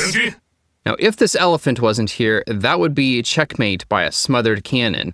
The general can't run away, and they can't move their advisor, so they're forced to take with their elephant. But the double toast uses 2 cannons, lined up, prepared for this, and we offer the second glass of wine. That's checkmate. Now, it might not be related to this checkmate, but in ancient China, one of the ways of carrying out the death penalty was forcing the convict to drink poisoned wine. And here, we're giving a double offering. Here's another double toast checkmate example, and we've got our 2 cannons. If it weren't for this horse, this would be checkmate, specifically a smothered cannon checkmate. They can't run away, and their advisor is stuck. But here, they can block with their horse, but we can offer them a second glass. Once again, this would be a smothered cannon checkmate, except for their elephant. Their elephant can take us. And now, our 9th file cannon can come in for the kill. Checkmate by smothered cannon. Here's a double toast checkmate, and let's look at the position. So we have our 2 cannons as well as this chariot, and the opponent's general is already tucked back behind their advisors, and this looks like if we were to just pull our chariot out of the way, it would be checkmate if it weren't for this horse. And in fact, this is a very important discovered attack that we're going to talk about later. So if we pull our chariot all the way back, this isn't the point of the example, but they're now forced to address this discovered attack that they're in, and we could take their chariot. But back to the double toast checkmate. Now we can advance our second cannon. But they can take us with their chariot. And we don't care because we bring in our second glass of wine for the checkmate. So that's kind of the defining feature of the double toast checkmate.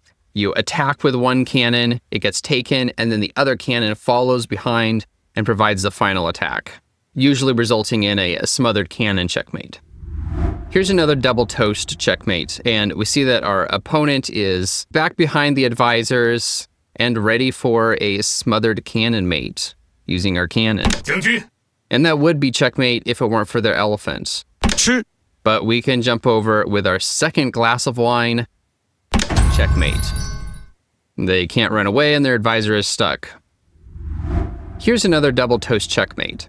We have our two cannons here and here. And at first glance, it might look like this isn't really going to work because the opponent is not back behind the advisors. But in this case, it doesn't matter because if we advance our cannon, C1 plus 2, they're under attack and they can't run away because of our chariot.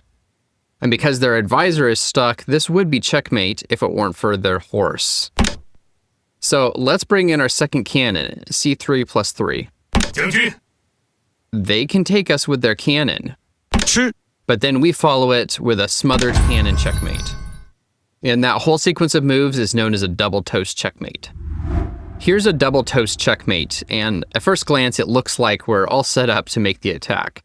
We have our two cannons, the opponent's general is stuck back behind all of his pieces, but we can't just start the attack, because typically you need to advance the cannon that's in front first, so that the one that's behind can follow with an attack. And here's why. If we start with the rear cannon, minus C plus 7, they take with their elephant, but we now have no piece to jump over, and this is not a checkmate. So in fact, we need to position our own piece there to jump over, and this horse works quite well. They're under attack, they have to move to the left. That doesn't change the outcome because there's no way for them to escape once we start our attack. Now we jump over with the front cannon. They take with their elephants and follow with the smothered cannon mate. They're under attack from our cannon. They can't move their advisor out of the way, and there's nowhere for them to run. And that's checkmate. Here's a double toast checkmate, and this one's not quite set up right. So there's nothing for the front cannon to jump over to take out that elephant. And we have the problem of two pieces in the way if we were to try and jump over with our back cannon. Either way, if we did, that would be checkmate because the opponent's completely stuck behind all of his pieces, and there's nothing that could take that elephant. So we could prepare for this by moving our front cannon out of the way. Now the back cannon is activated, targeting the elephant. And if they don't move it, then it'll be mate and 1 on the next move. So they're actually forced to take this move. And maybe if they didn't calculate it all out, they would feel pretty happy about it. But now we're set up to execute our double toast checkmate. C2 plus 2 would be checkmate if their elephant couldn't block. But now C3 plus 6 is checkmate. They're being attacked and they have no way to move their pieces around, so this is checkmate. Here's our last double toast checkmate example. We have two cannons down here, but we can't start attacking right away. And the reason is because our opponent actually has two defenses on our target. So if we were to jump right into the double toast checkmate with advancing our first cannon, it's not like they only have the chariot to take us with and then we come in for the checkmate. They have this horse, and that is problematic because we would lose both of our cannons, and they've unblocked their position. We can't just eat the horse because then our opponent can start escaping. A better option would be to block the horse so it can't protect the elephant. So if we move R8 equals 6, the horse is blocked, 1 space forward, 1 space diagonal. Our chariot is blocking the orthogonal path of the horse. And it doesn't matter if they take, the horse is blocked and we begin our double toast checkmate. They take, and checkmate. If they don't take, it doesn't matter. We've still blocked their horse. Cannon, chariot, cannon, checkmate. So that concludes our look at the double toast checkmate, and in fact, that wraps up all of the major cannon basic kills.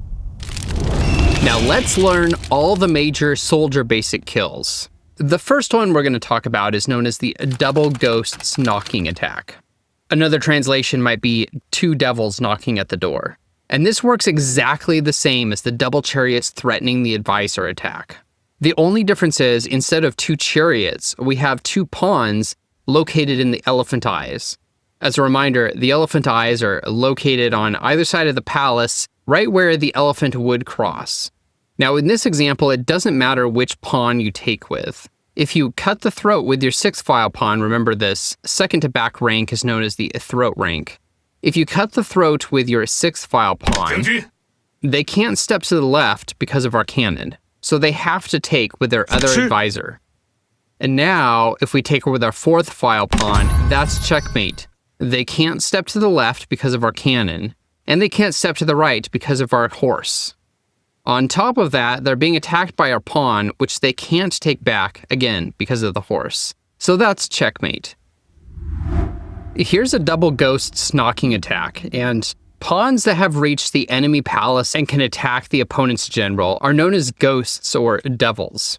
And this attack works exactly the same way as the double chariots threatening the advisor attack. And it's also very similar to the throat cutting mate, where we use one of our pawns to cut the throat. The general has to step aside. And this is where the double chariots threatening the advisor would be a checkmate, because the chariot would be attacking the general.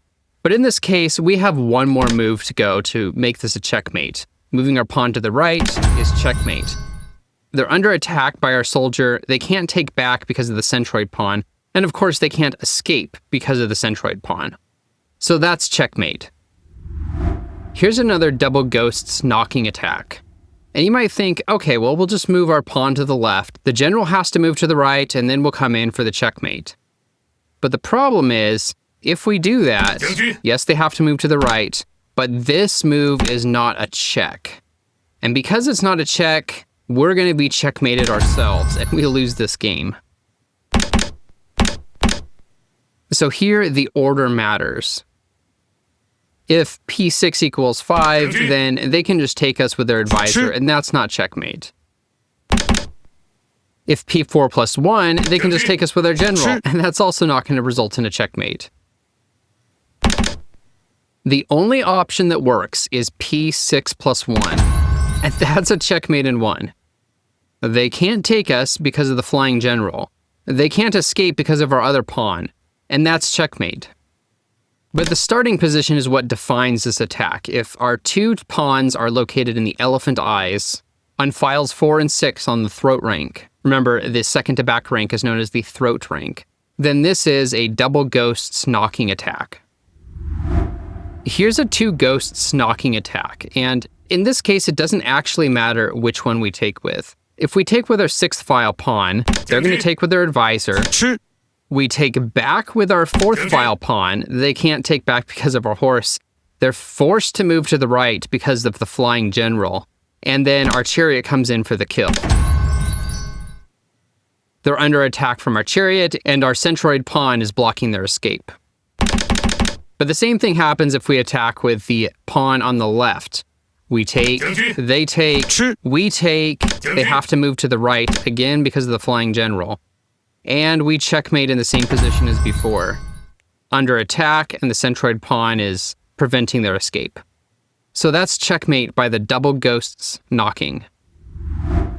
Here's another example of the double ghosts knocking attack. So we have our two pawns, also known as ghosts in this position, located in the elephant eyes.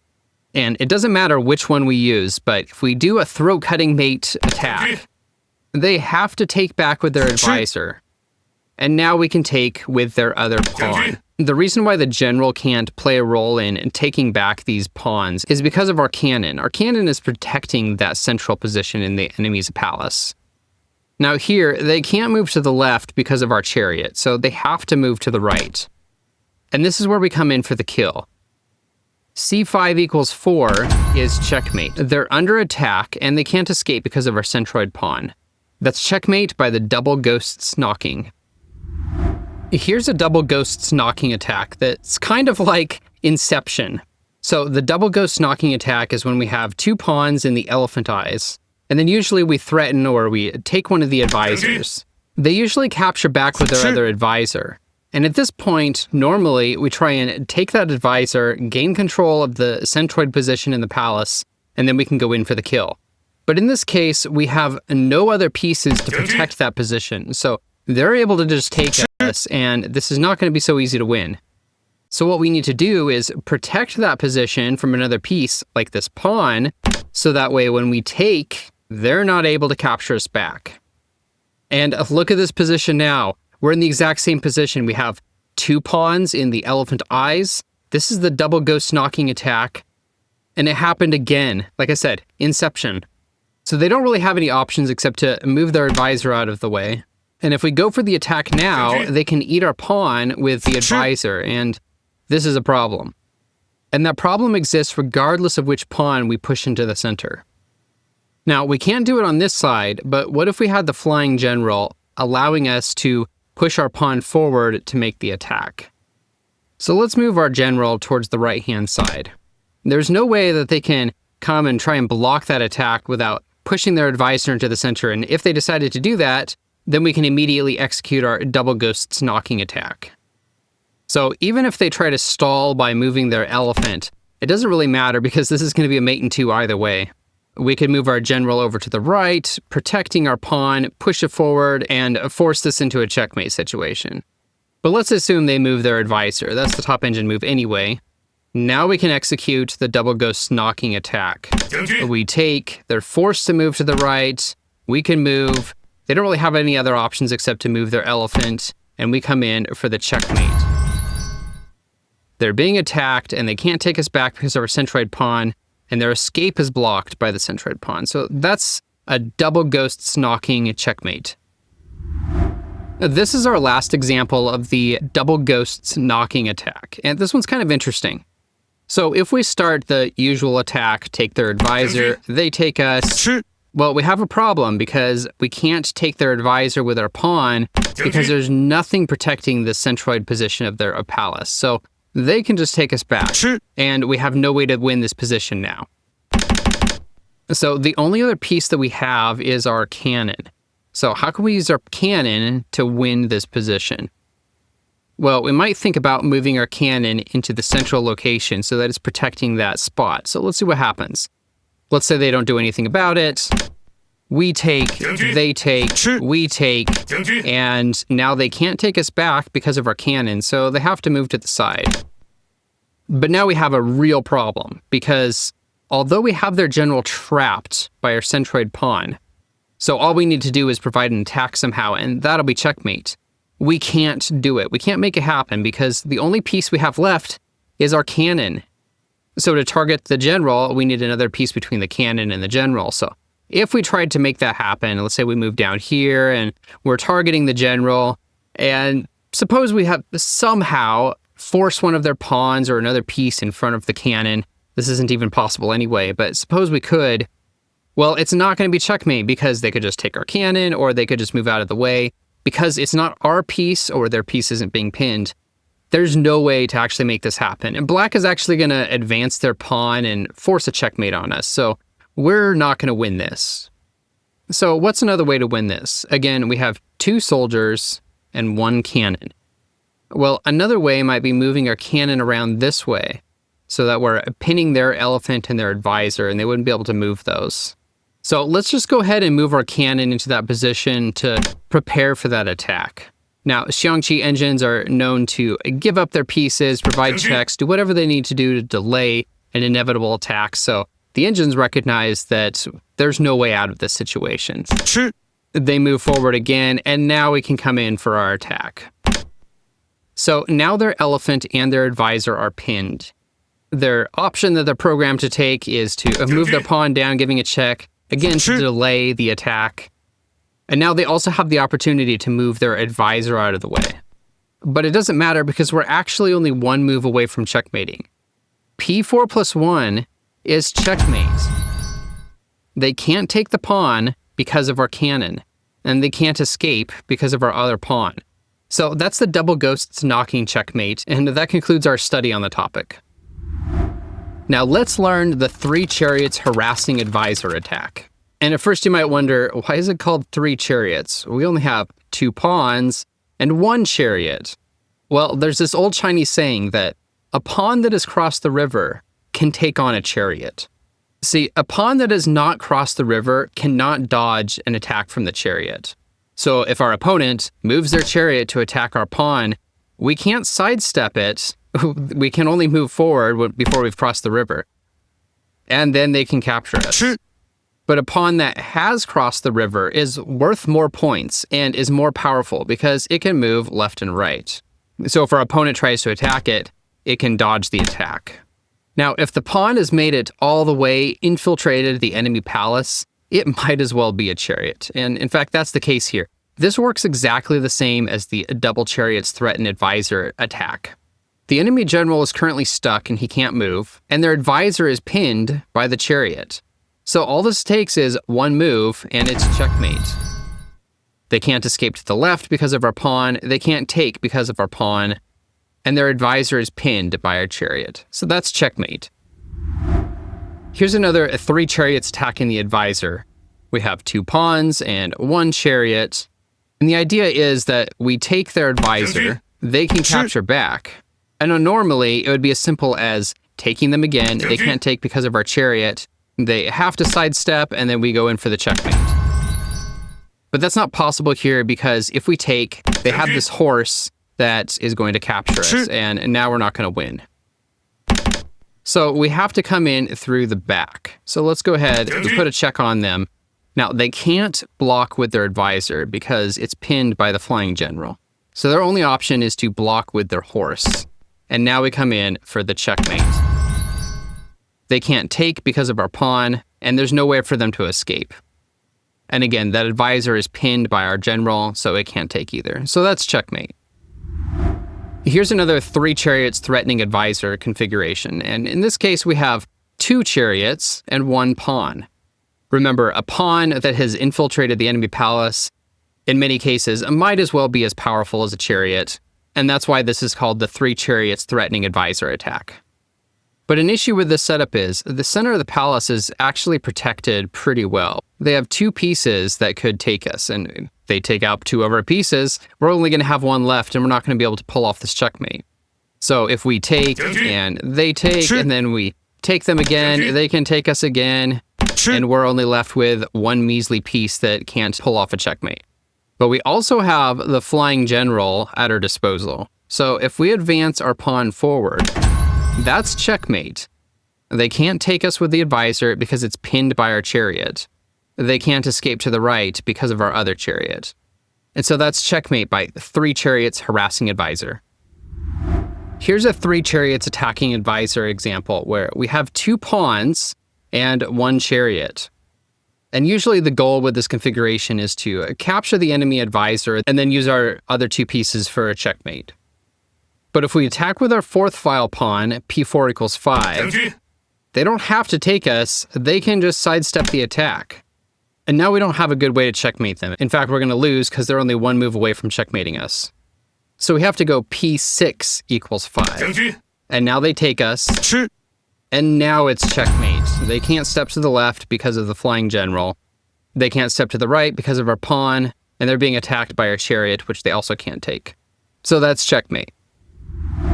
Here's another example of the 3 chariots harassing advisor, and we have our 2 pawns, which, because they've infiltrated the enemy palace, they might as well be chariots, and we have 1 chariot. So the idea is take out the advisor, they usually capture back, and then we come in for the checkmate. They can't step to the right because of our pawn, can't go to the left because of the flying general, and they're under attack from our chariot, and that's checkmate. Here's our last 3 chariots harassing the advisor example. So we have our 2 pawns, which might as well be chariots, and we have our chariot. So 3 chariots harassing the advisor. Now, this attack might have a hard time succeeding in some cases if there are two pieces that are protecting the center advisor. And the reason is because we usually have our 3 attacking pieces, and if they capture 2 of them, we have a hard time actually making the checkmate work. And even though it looks that way, in this case, they don't have 2 pieces protecting the center, because this advisor is actually pinned by our chariot. They can't move it out of the way. The only protection is they have the horse. Now, usually this attack starts with both pawns on the elephant eyes. In this case, they can't take this pawn because of our cannon, so they have to step to the right. And now we can start our 3 chariots harassing the advisor attack. They capture back, and then we come in for the kill. Checkmate. They can't run away from our chariot, they have nowhere to escape, and they can't take our chariot because our pawn is protecting it. So that concludes our look at the 3 chariots harassing advisor. Now let's look at the Centroid Pawn Attack, and this is one of the most fundamental of the basic kills.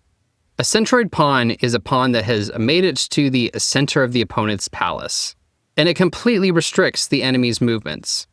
It doesn't matter where the general is located, he's going to be stuck in a corner if there's a Centroid Pawn.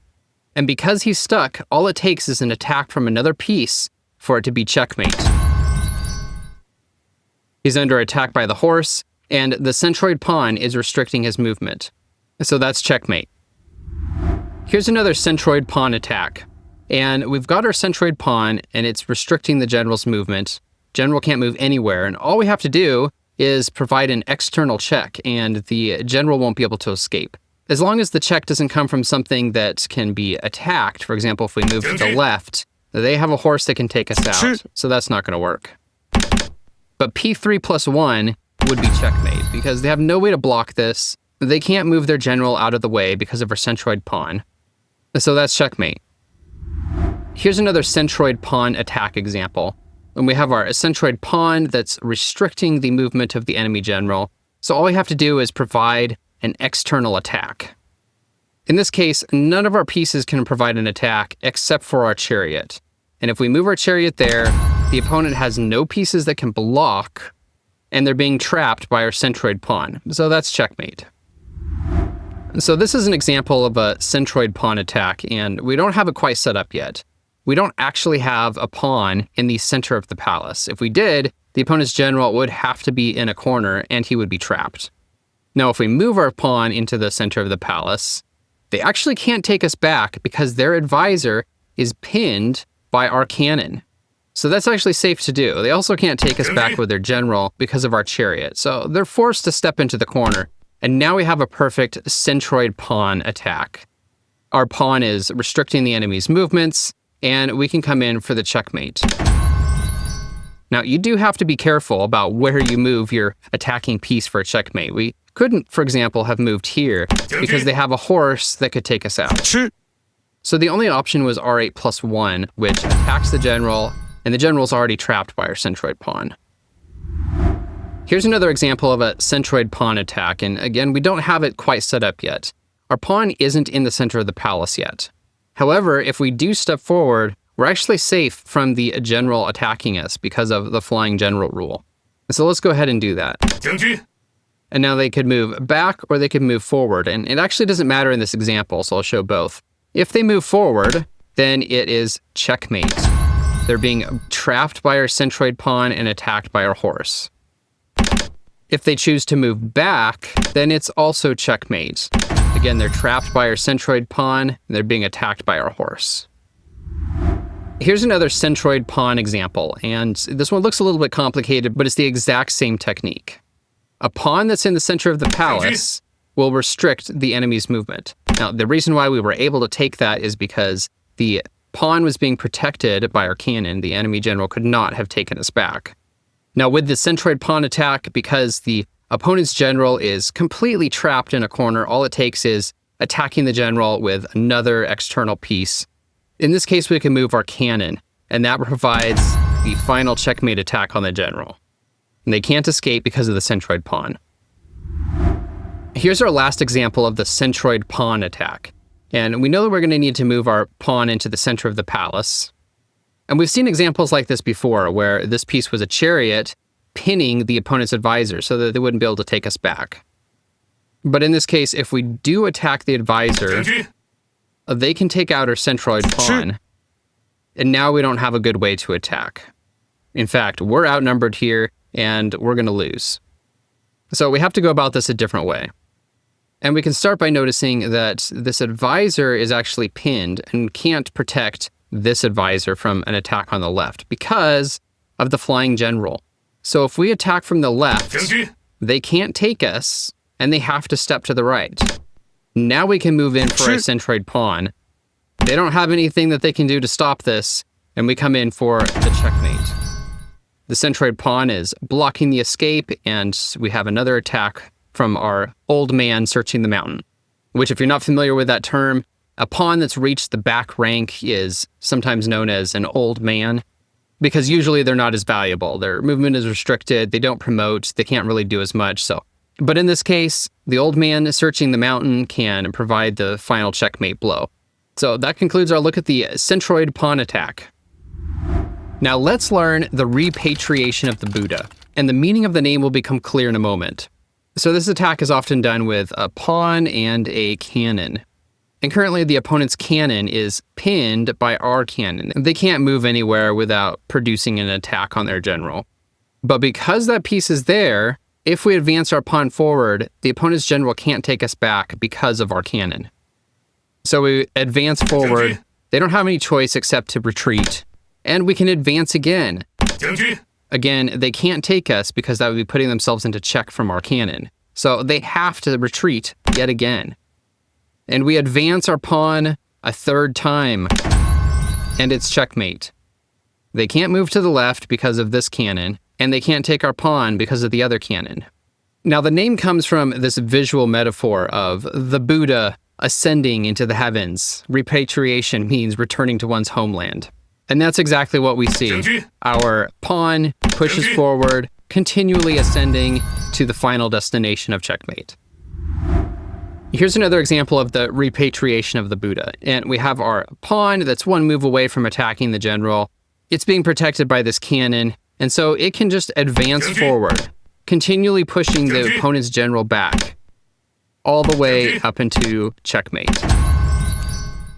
They can't take it because of our cannon, and so this is checkmate. So here's an example of the repatriation of the Buddha that's not quite totally set up yet.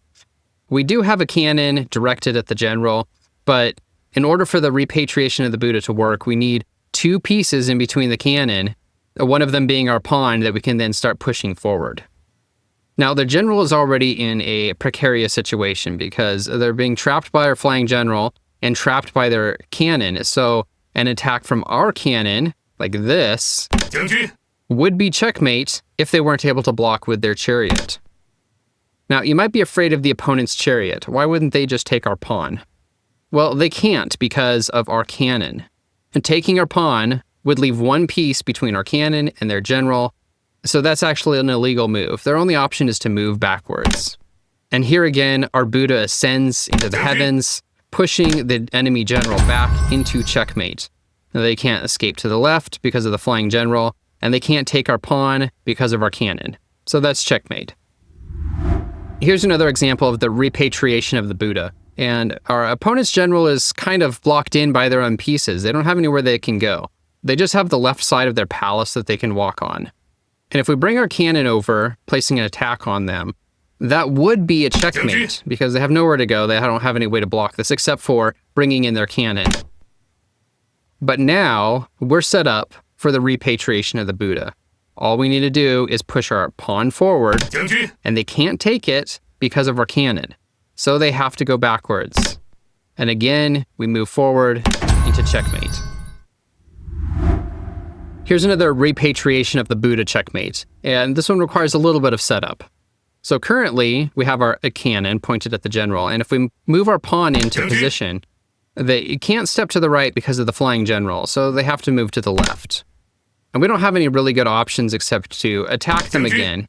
Now, at this point, they wouldn't move to the right because then it's going to be a mate in one with our horse. So Black's best option is to retreat. And now, this would be checkmate because they are blocked in by their pieces, except that they can block with their horse. And now we're set up for the perfect repatriation of the Buddha. We advance our pawn, and that's checkmate.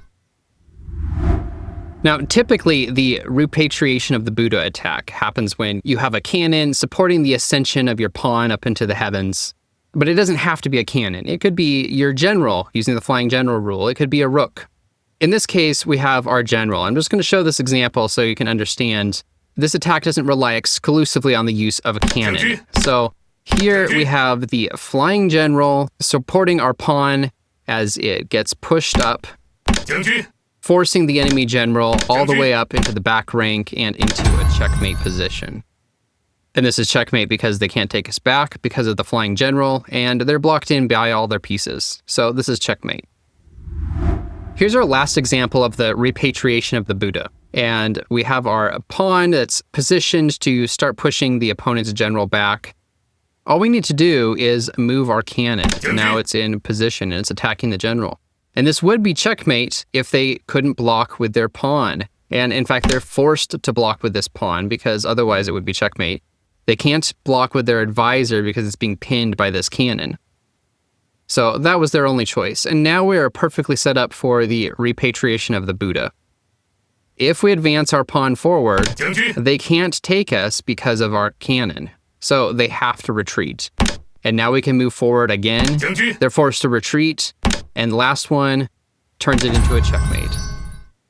Now, this one is a little bit of an interesting configuration because remember I said that this advisor was pinned by this cannon. Well, it was pinned when the general was located here. So you might think this last move is not possible because that advisor is no longer being pinned and they would be able to take us. Except that we have a horse, and this horse provides a discovered attack. So this is a double check, and they can't escape it just by taking out our pawn with their advisor. So this is checkmate. And that concludes our look at the repatriation of the Buddha checkmate. And it also concludes our look at all of the major basic kills where the soldier plays the main role.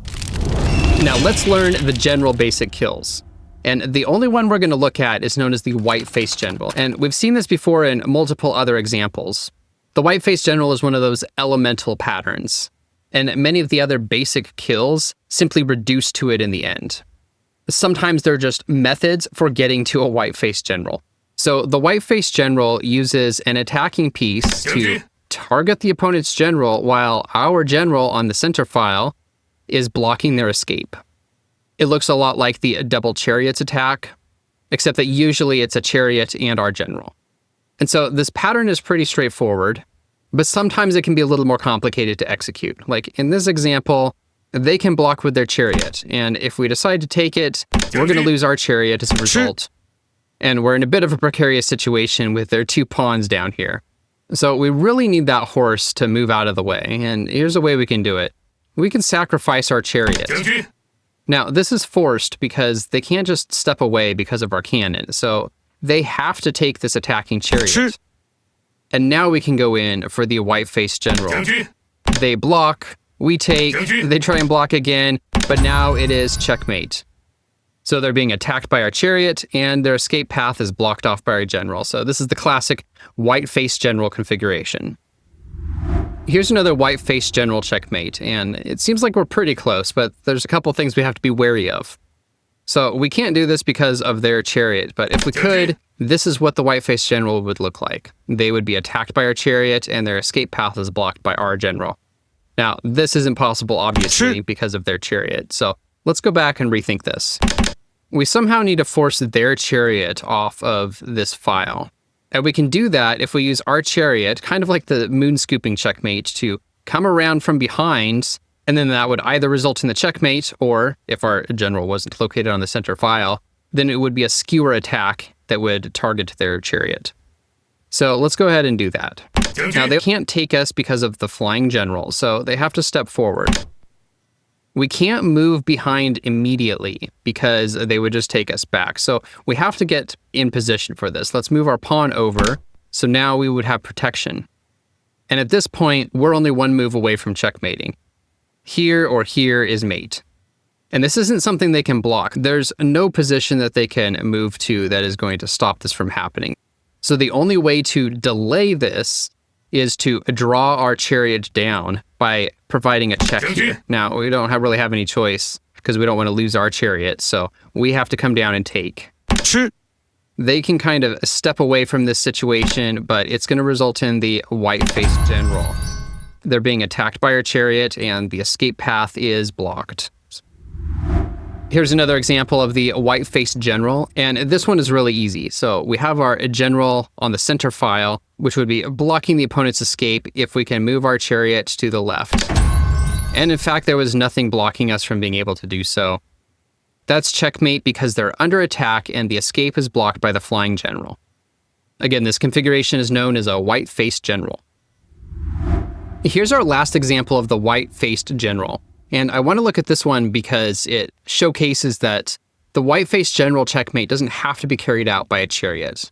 In this case, we can use a cannon. So the opponent's escape is being blocked by our flying general. And if we move our cannon back, capturing this pawn, they're being targeted by the cannon and their escape is blocked by the flying general. That's checkmate. And that concludes all of the major basic kills. Almost every Xiangqi educational resource agrees that the kills that we just looked at are the main ones that you should know and learn. And there might be some differences between sources and what they're called and whether one is included or another is omitted. But in general, those are the main ones to learn. Now, let's learn the minor basic kills. Most of these are variants of kills that we've already looked at or specific niche patterns that at some point in Xiangqi history developed a name for themselves. A lot of these I'm going to be pulling from the Beginner's Companion to Xiangqi, and I would definitely recommend this book if you're a beginner to Xiangqi. It has a lot of useful information in it, and for the most part, it's pretty well written. So let's start off with the Bachelor Chariot Attack, and this is similar to the two chariots threatening the advisor, or even the throat-cutting mate in some instances. And the idea is that we use a chariot to threaten an opponent's advisor, and maybe we'll use another piece, for example, in this case, another chariot to come in and finish the attack. But right now, that advisor is protected by our opponent's chariot, so we really need to get the opponent's general into the back rank, and we'll do that by moving our chariot forward. Now, they have to move back, and here we can start lining things up to prepare for the kill. Our opponent knows that this is coming and starts to provide checks. They offer up their chariot to delay the inevitable. They move their pawn to make way for their other chariot. And the idea is R2 plus 1 to come in for a double chariots checkmate. But they don't want to let this happen, so they're going to offer up their second chariot. And now we can come in for the kill.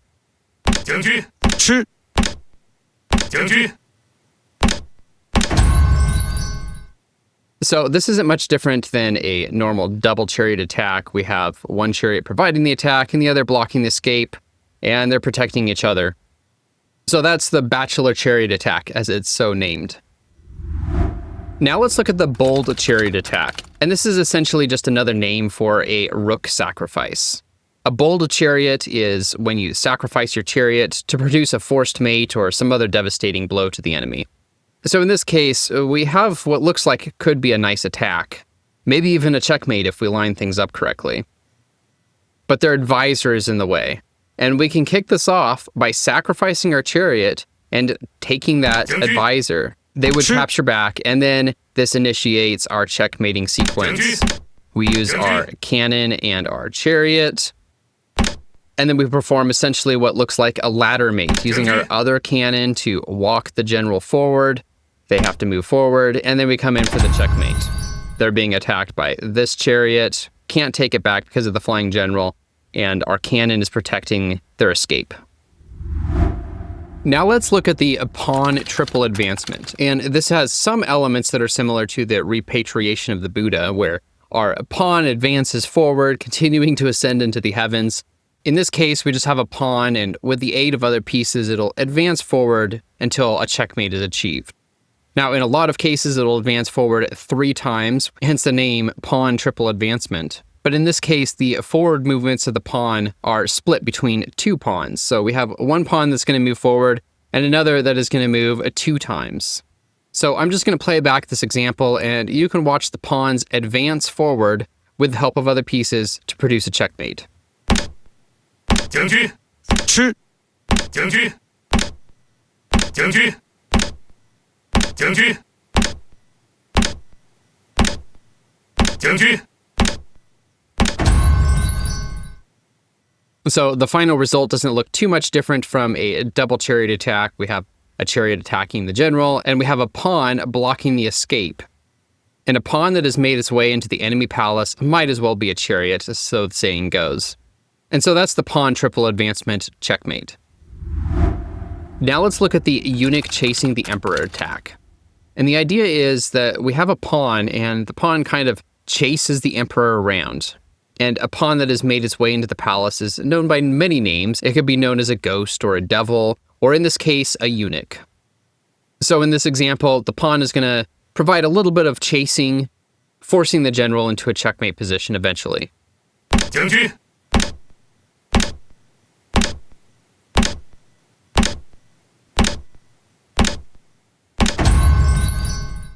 So the essence of this basic kill is a pawn chasing a general around. It's not much more complicated than that. Let's look at the Chariot Pawn Zugzwang. And the idea here is any unexpected move by a pawn or a chariot that results in a checkmate. So we have 2 chariots here, and normally they wouldn't be able to provide a checkmate, even though it's pretty close to being a double chariot attack. If we advance 1 chariot forward, the general has to escape, but we can't come in for the checkmate because they would just be able to attack us back. But in this example, we have a pawn that can force the checkmate. So R3 plus 1, the general has to move forward. And now, if black advances their pawn, red has to move to the left. They can't move to the right because of our chariot. And now, if R4 plus 2, then E7 plus 5. And now we can come in for the checkmate. They're being attacked by our pawn. They can't take because of our chariot, and their escape path is blocked by our other chariot. In chess, Zugzwang means putting your opponent into a position where any move they make puts them into a worse position. And that's the case here. In fact, this was forced. So that's what a Chariot Pawn Zugzwang is. Now let's look at the old pawn searching the mountain. And in Xiangqi, a pawn that has reached the back rank is known as an old pawn. And a pawn that's on the back rank is not as valuable as one that has crossed the river and can move left and right. When a pawn reaches the back rank in Xiangqi, it can't promote, unlike Western chess. They can only move left and right, and the forward motion is no longer available, so they're generally not worth as much, and hence the name Old Pawn. But in the Old Pawn Searching the Mountain attack, the Old Pawn deals the final blow. So in this example, our opponent's general can't move to the right because of our horse, and they can't move forward because of our cannon. So they're completely trapped, and all we need to do is provide a check from an external source. In this case, our old pawn, and that's checkmate. They're being attacked by the pawn. They can't escape because of our horse and our cannon. And so that's checkmate by the Old Pawn Searching the Mountain. Let's learn the 3 Immortals Refining the Elixir. And this refers to a visual metaphor where 3 pawns are stirring the pot, so to speak. They're refining the elixir. Those pawns move around, forcing the general into a checkmate. But the overall visual metaphor remains. These 3 pawns are stirring the pot. And so I just want to play back for you this example where the 3 pawns move in and it cause the general palace formation to reshape itself until eventually a checkmate is achieved. 将军，将军，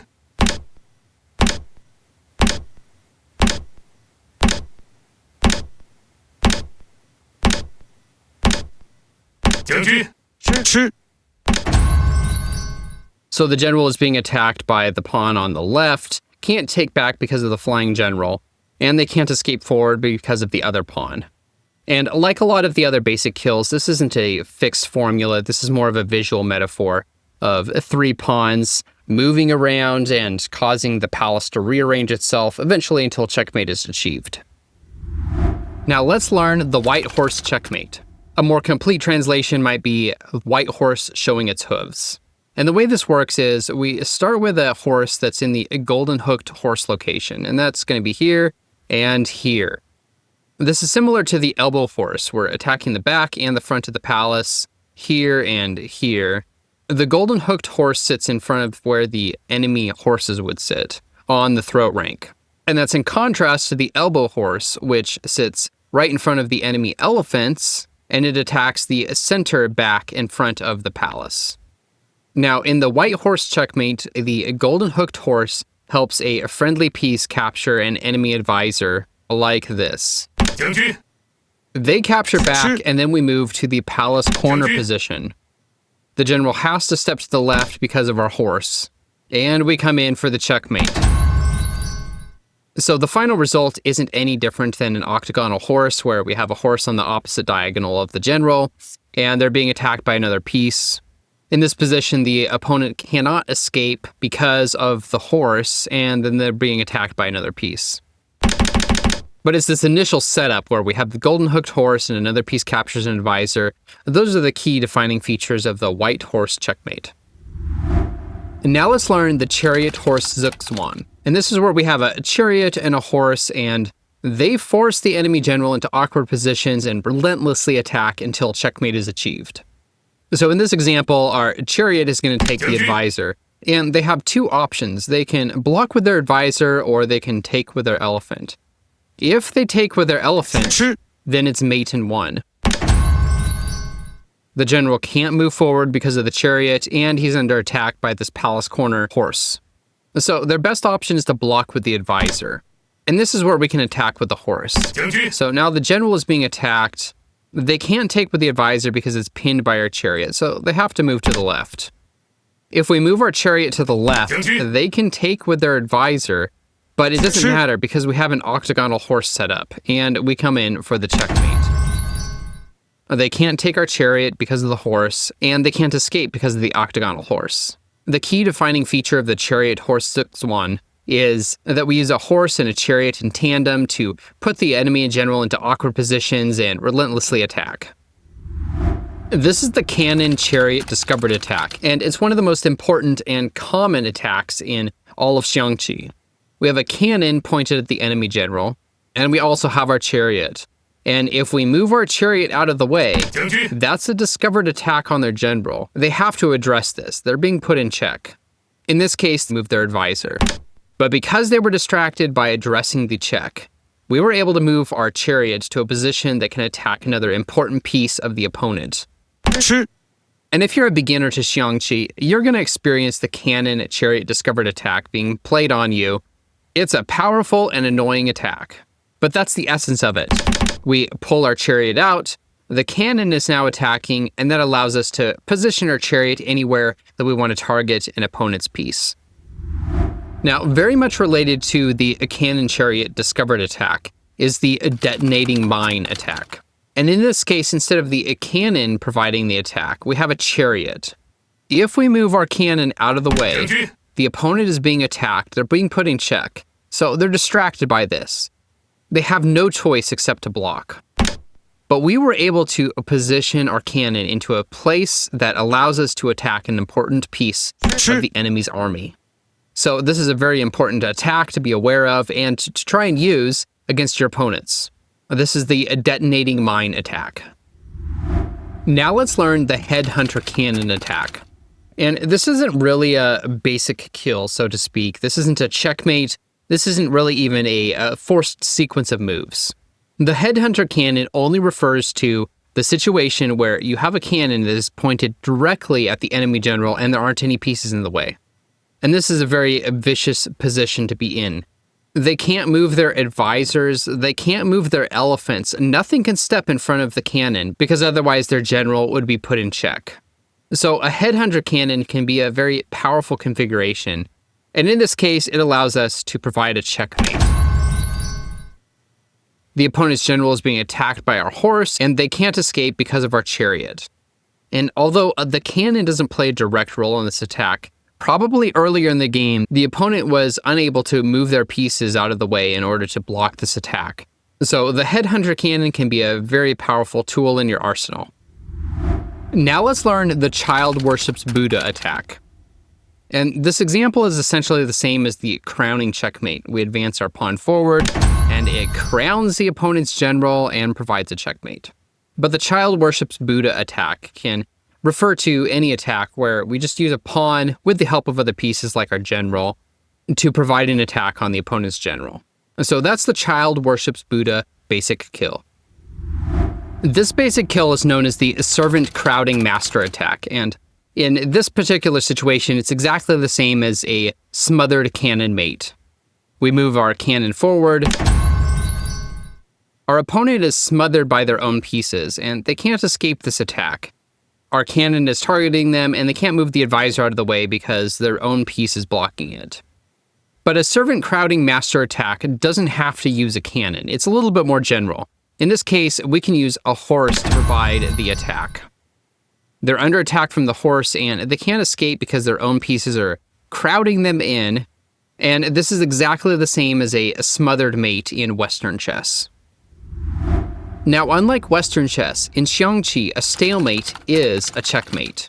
So in this case, if we move our horse to the palace corner, and this is known as an octagonal horse configuration, where the horse is opposite the diagonal of the general, they can't move left and they can't move forward because the horse is blocking the attack. And it's black's turn, and they have no legal moves. So this is a stalemate. And in Xiangqi, a stalemate is a checkmate. So moving our horse h7 plus 6 is a checkmate. Now in Xiangqi, you can also force a checkmate using a stalemate by taking what's known as a leisurely stroll. And this is when you already have the opponent blocked in, trapped, and none of their other pieces can move to make valid moves. And the elephant can't move because it's pinned by our cannon. And the same thing with the horse. It's stuck in place because any movement from the elephant or the cannon would result in only one piece remaining between the cannon and the opponent's general, and that would produce a check. So in this situation, our opponent's general just needs to make one move that doesn't provide any attack. It's just a leisurely stroll. They have no legal moves, that's a stalemate, and in Xiangqi, that's a checkmate. There's a saying in Xiangqi that if you can concentrate any three pieces into the same flank, that victory would be within your grasp. Now, this isn't necessarily true, and this is not a forced checkmate. This is just a basic kill where we take three pieces in the enemy territory and produce an attack. So we'll just show an example here where we have a cannon, a horse, and a chariot. Three of the most common pieces for this attack. And I'll just play back this example so you can watch the checkmate happen in real time. 将军，将军。 Now here we have an octagonal horse that's blocking the opponent's escape. Now they can't take back the chariot because of that horse, and both the chariot and our cannon are providing the attack.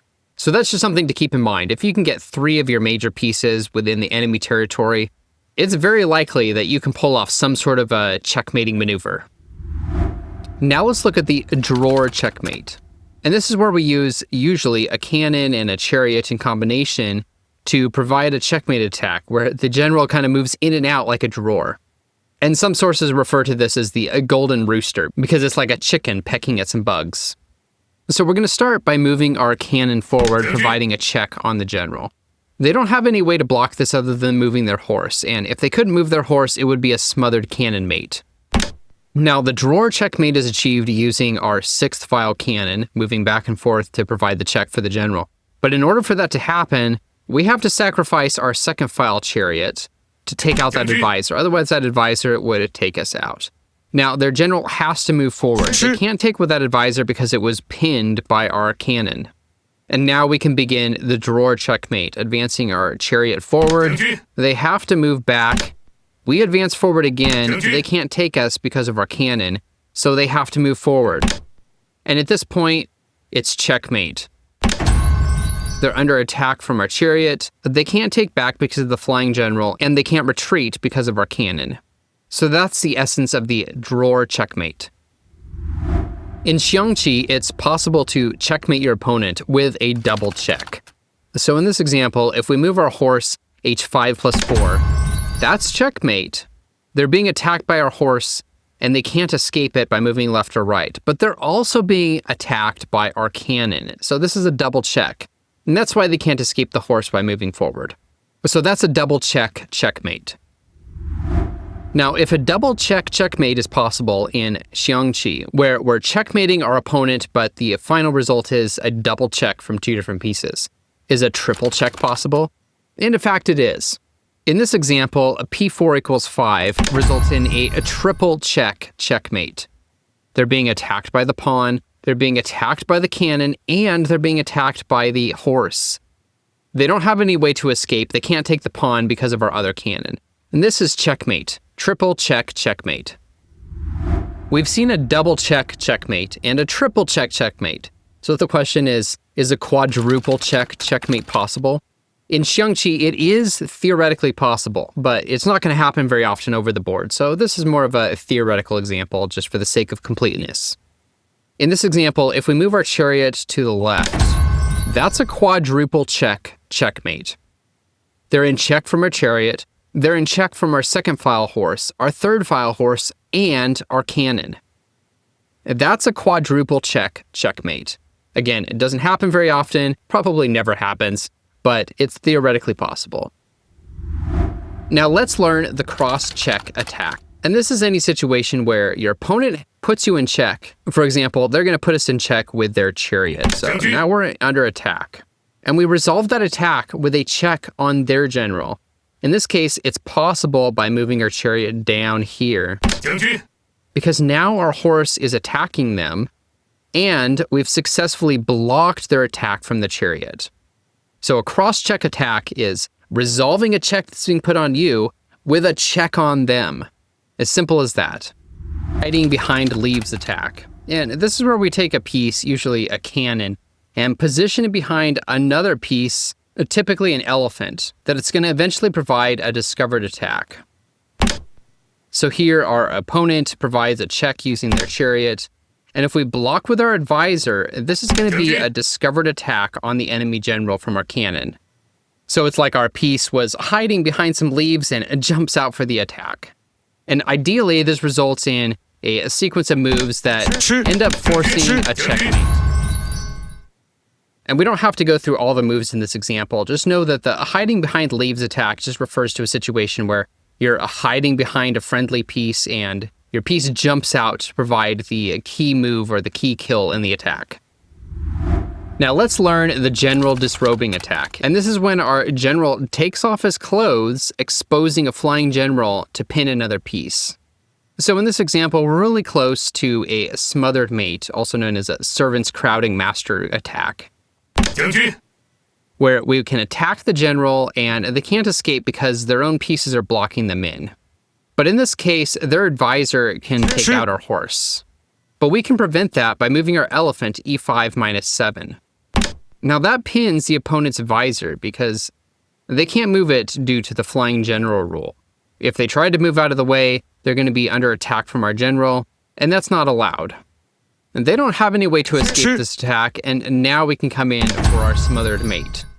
They're under attack from our horse, and their advisor can't take us because of the flying general. And so that's a general disrobing attack, where the emperor removes his clothes, and that's the key move in this attack.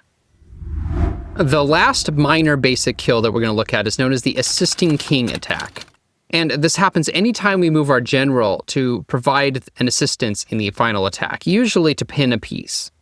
In this case, we're close to providing a checkmate. If we can just advance our chariot forward, it'll be providing attack. Our centroid pawn is blocking the opponent's escape. But none of that is possible because if we move our chariot forward, their cannon can capture us. But we can make it possible if we move our general to the left. Our general is now pinning their cannon. They can't move their cannon out of the way because then it would be under attack from our general. And now we can perform our basic kill. So this kill was assisted by our general, and that's why it's known as the assisting king attack. What's the best way to practice the basic kills in Xiangqi? And I wouldn't suggest any book for practicing. This is different from learning the basic kills, which you can watch this video, You can review the Beginner's Guide to Xiangqi book that I mentioned earlier, but these resources aren't really going to help you practice. And what you really want to do is get these patterns burned into your mind. The best way that I've found is to use an app. Now, most apps have some sort of a puzzle section with a puzzle level, for example. And in this case, we're looking at Tiantian Xiangqi. They've got this puzzle map. You can progress along the levels. You can earn rewards and prizes as you move along. But the puzzles are kind of random. You get a different flavor, a different style or motif each time. And that's not super helpful for learning and drilling into your mind the basic kill patterns. Several of the major Xiangqi apps also have puzzle generators where you can go in and you can start playing puzzles. And again, each one is of a different flavor. You can solve this puzzle, and if you solve it, they're going to give you a higher level. If you fail the puzzle, they're going to give you a lower level, and you're going to eventually slowly work your way up. And this is useful in a way, and I've done thousands of these puzzles on Tiantian Xiangqi, and have found it somewhat helpful for breaking out of some of the lower student levels and into the amateur level 1, 2, and 3, for example. But these puzzles don't connect in your mind the theory and the practice. So doing this is going to help you recognize some patterns over time, but it's not going to help you recognize that the elbow horse is on this location and its main features are that it attacks the back and the front of the palace into the center file, and that there are some common themes for using that to your advantage. Random puzzle generators don't teach you that. So what I would suggest is the number one way to drill these into your mind is to practice examples from a single motif. Now, in Western chess, there are some major websites like chess.com and Lichess especially that have massive libraries of puzzles, and they're categorized by type. But I haven't found very many resources like that in Xiangqi. The best place to do this is in Tiantian Xiangqi, and if you don't know how to get a Tiantian Xiangqi account, I have some videos that walk you through that. But this is going to be the number one way to drill these patterns into your mind. So if you get a Tiantian Xiangqi account, go to the puzzle section, and then we're going to click on the checkmate patterns. And here you're able to control the difficulty of the puzzles that you play. So we're going to select the easiest examples first, and you can scroll down and you can select from a number of different basic kills. So in this example, we have the Octagonal Horse selected. Let's go ahead and start playing.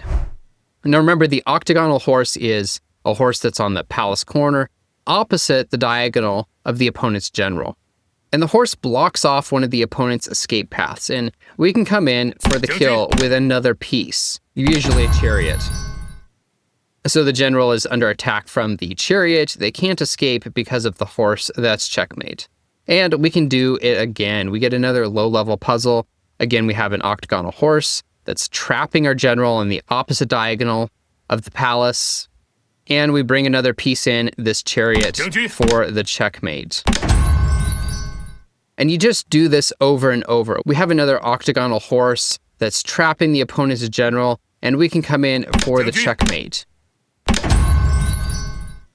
And if you spend a bunch of time doing this, I guarantee you're going to get this pattern drilled into your mind. And you're going to understand exactly what the Octagonal Horse looks like and how it works, what other pieces are typically used in the attack. And in real play, you're going to start to recognize this pattern.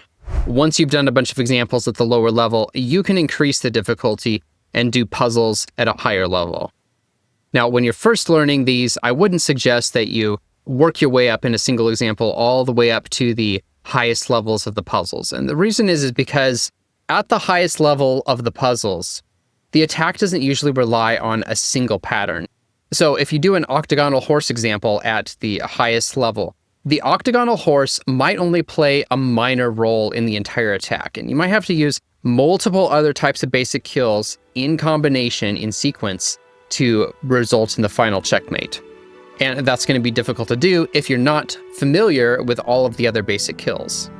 So I would suggest only working your way up to kind of a mid-range level, but do that on all the basic kills. And then you can cycle back through them and work on your skills at a higher level. So that concludes our study of the basic kills in Xiangqi. If you found this video useful, definitely drop a like and a subscribe. And if you notice any errors or mistakes in the video, please comment below so that others can see the corrections. Lastly, if you know of any better or more accessible resources for practicing or studying the basic kills in Xiangqi, please drop a comment below and sharing that with others. Next up in our series, we're going to look at the basic tactics in Xiangqi. We'll see you then.